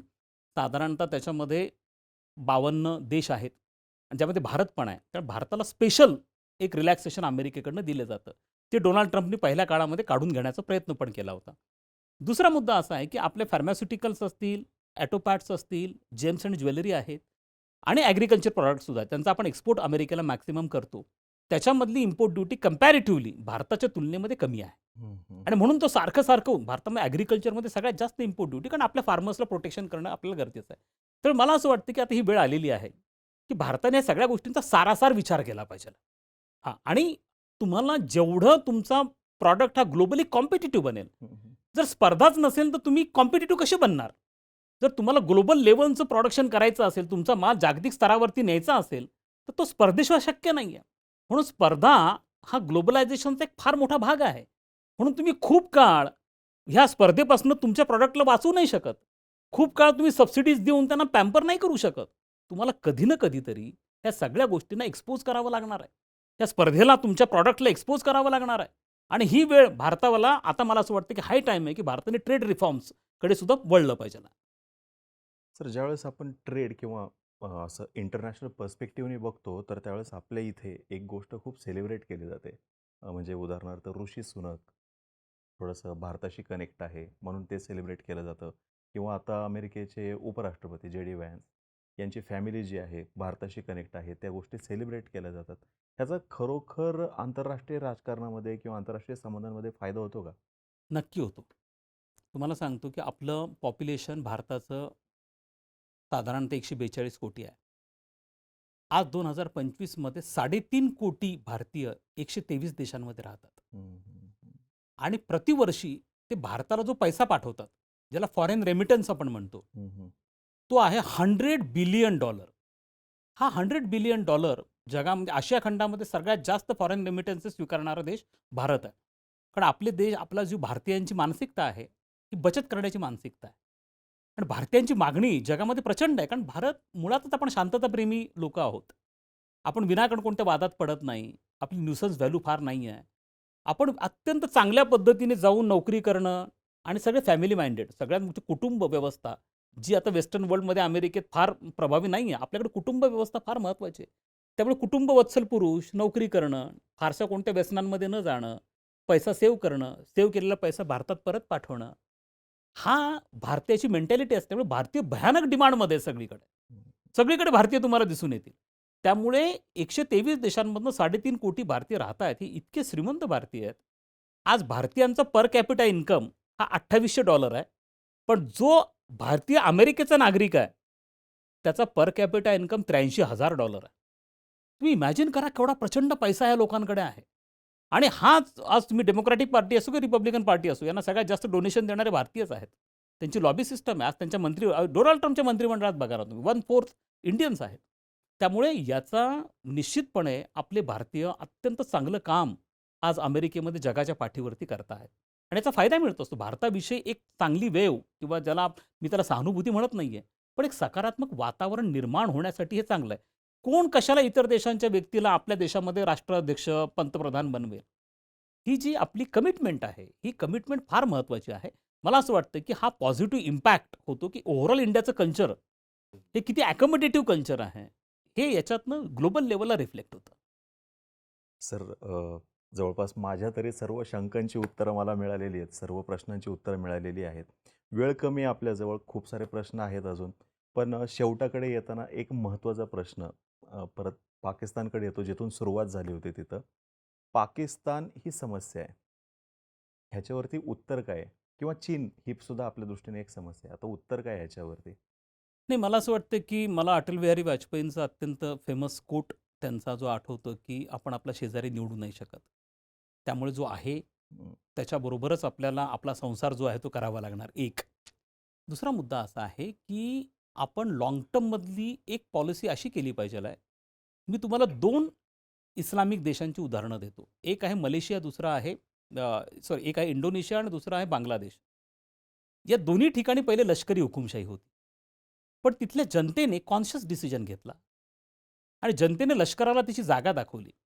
आणि तिथं आता डेमोक्रॅटिकली इलेक्टेड गव्हर्नमेंट्स आहेत. म्हणजे बांगलादेशमध्ये आता जरी थोडी अस्थिरता तुम्हाला दिसत असली, तरी तिथं शेख हसीनांचं 15 वर्षाचं गव्हर्नमेंट हे इलेक्शननी सत्ता ट्रान्सफर होणं वगैरे, जे डेमोक्रेसीचा इथॉस आहे, आत्मा आहे, त्या पद्धतीने तिथं डेमोक्रॅटिक ट्रान्झिशन्स होत होते. पाकिस्तानमध्ये हा प्रकार का घडत नाही, हा याचा मला फार मोठा प्रश्न आहे. जोपर्यंत पाकिस्तानची जनता याविषयीचा कॉन्शियस डिसिजन घेत नाही, तोपर्यंत ते लष्कराला, ISIला आणि त्या सगळ्या धार्मिक संघटना असतील किंवा तिथल्या दहशतवादी संघटना त्यांना जागा दाखवू शकणार नाही. त्यामुळे मला असं वाटतं की जो आपण इंडस ट्रिटी सस्पेंड करण्याचा निर्णय घेतला, त्याचा त्रास पाकिस्तानच्या सामान्य जनतेला होणार आहे. आणि हा सामान्य जनता पाकिस्तानच्या लष्कराला प्रश्न विचारेल, की तुमच्या लोकांच्या ह्या दुष्कृत्यांमुळे सामान्य जनता भरडली जाते. जेव्हा हा अवेअरनेस पाकिस्तानच्या जनतेमध्ये येईल ना, तोपर्यंत पाकिस्तानमध्ये खऱ्या अर्थाने लोकशाही आली आहे, असं आपण म्हणूच शकत नाही. हे लष्कर काय करतं, की लष्कराची अवस्था इतकी कमकुवत आहे तिथं, अत्यंत करप्ट आहेत ते लोकं. IMF कडनं बेलआउट पॅकेजेस मिळतात, इतर देशांकडे जी मदत मिळते, हे केवळ स्वतःसाठी ते वापरणारे लोकं आहेत. आपल्या जमिनी वाढवणं, आपले परदेशांमध्ये मोठमोठे बंगले करणं, परदेशामध्ये मोठमोठ्या गुंतवणुकी करणं, यामध्ये पाकिस्तानचं लष्कर सगळा पैसा वापरतं.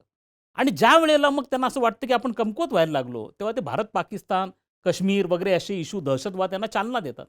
कारण केवळ भारत-पाकिस्तान संघर्ष जेव्हा होतो, त्याच वेळेला जनता पाकिस्तानी लष्कराच्या पाठीशी उभी राहते. हं, हं, हं. नॉर्मल सिच्युएशनमध्ये राहत नाही.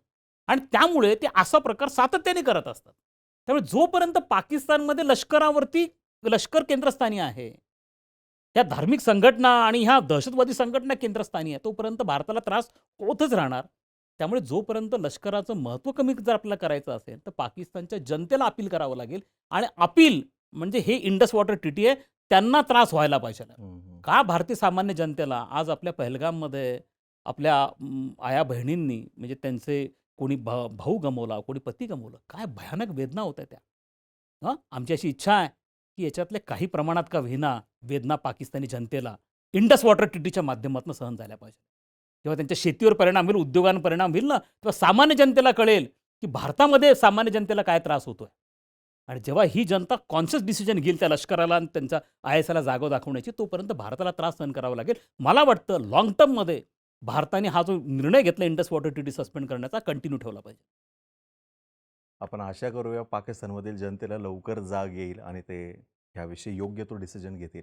आपल्या सर्व प्रश्नांची उत्तरं डॉक्टर शैलेंद्र देवळणकर यांनी अगदी सविस्तरमध्ये दिलेली आहेत. तुमच्या खूप साऱ्या प्रश्नांची उत्तरं मिळालेली नसतील, पण आपण परत एकदा सरांबरोबर चर्चा करण्याचा निश्चितपणे प्रयत्न करू.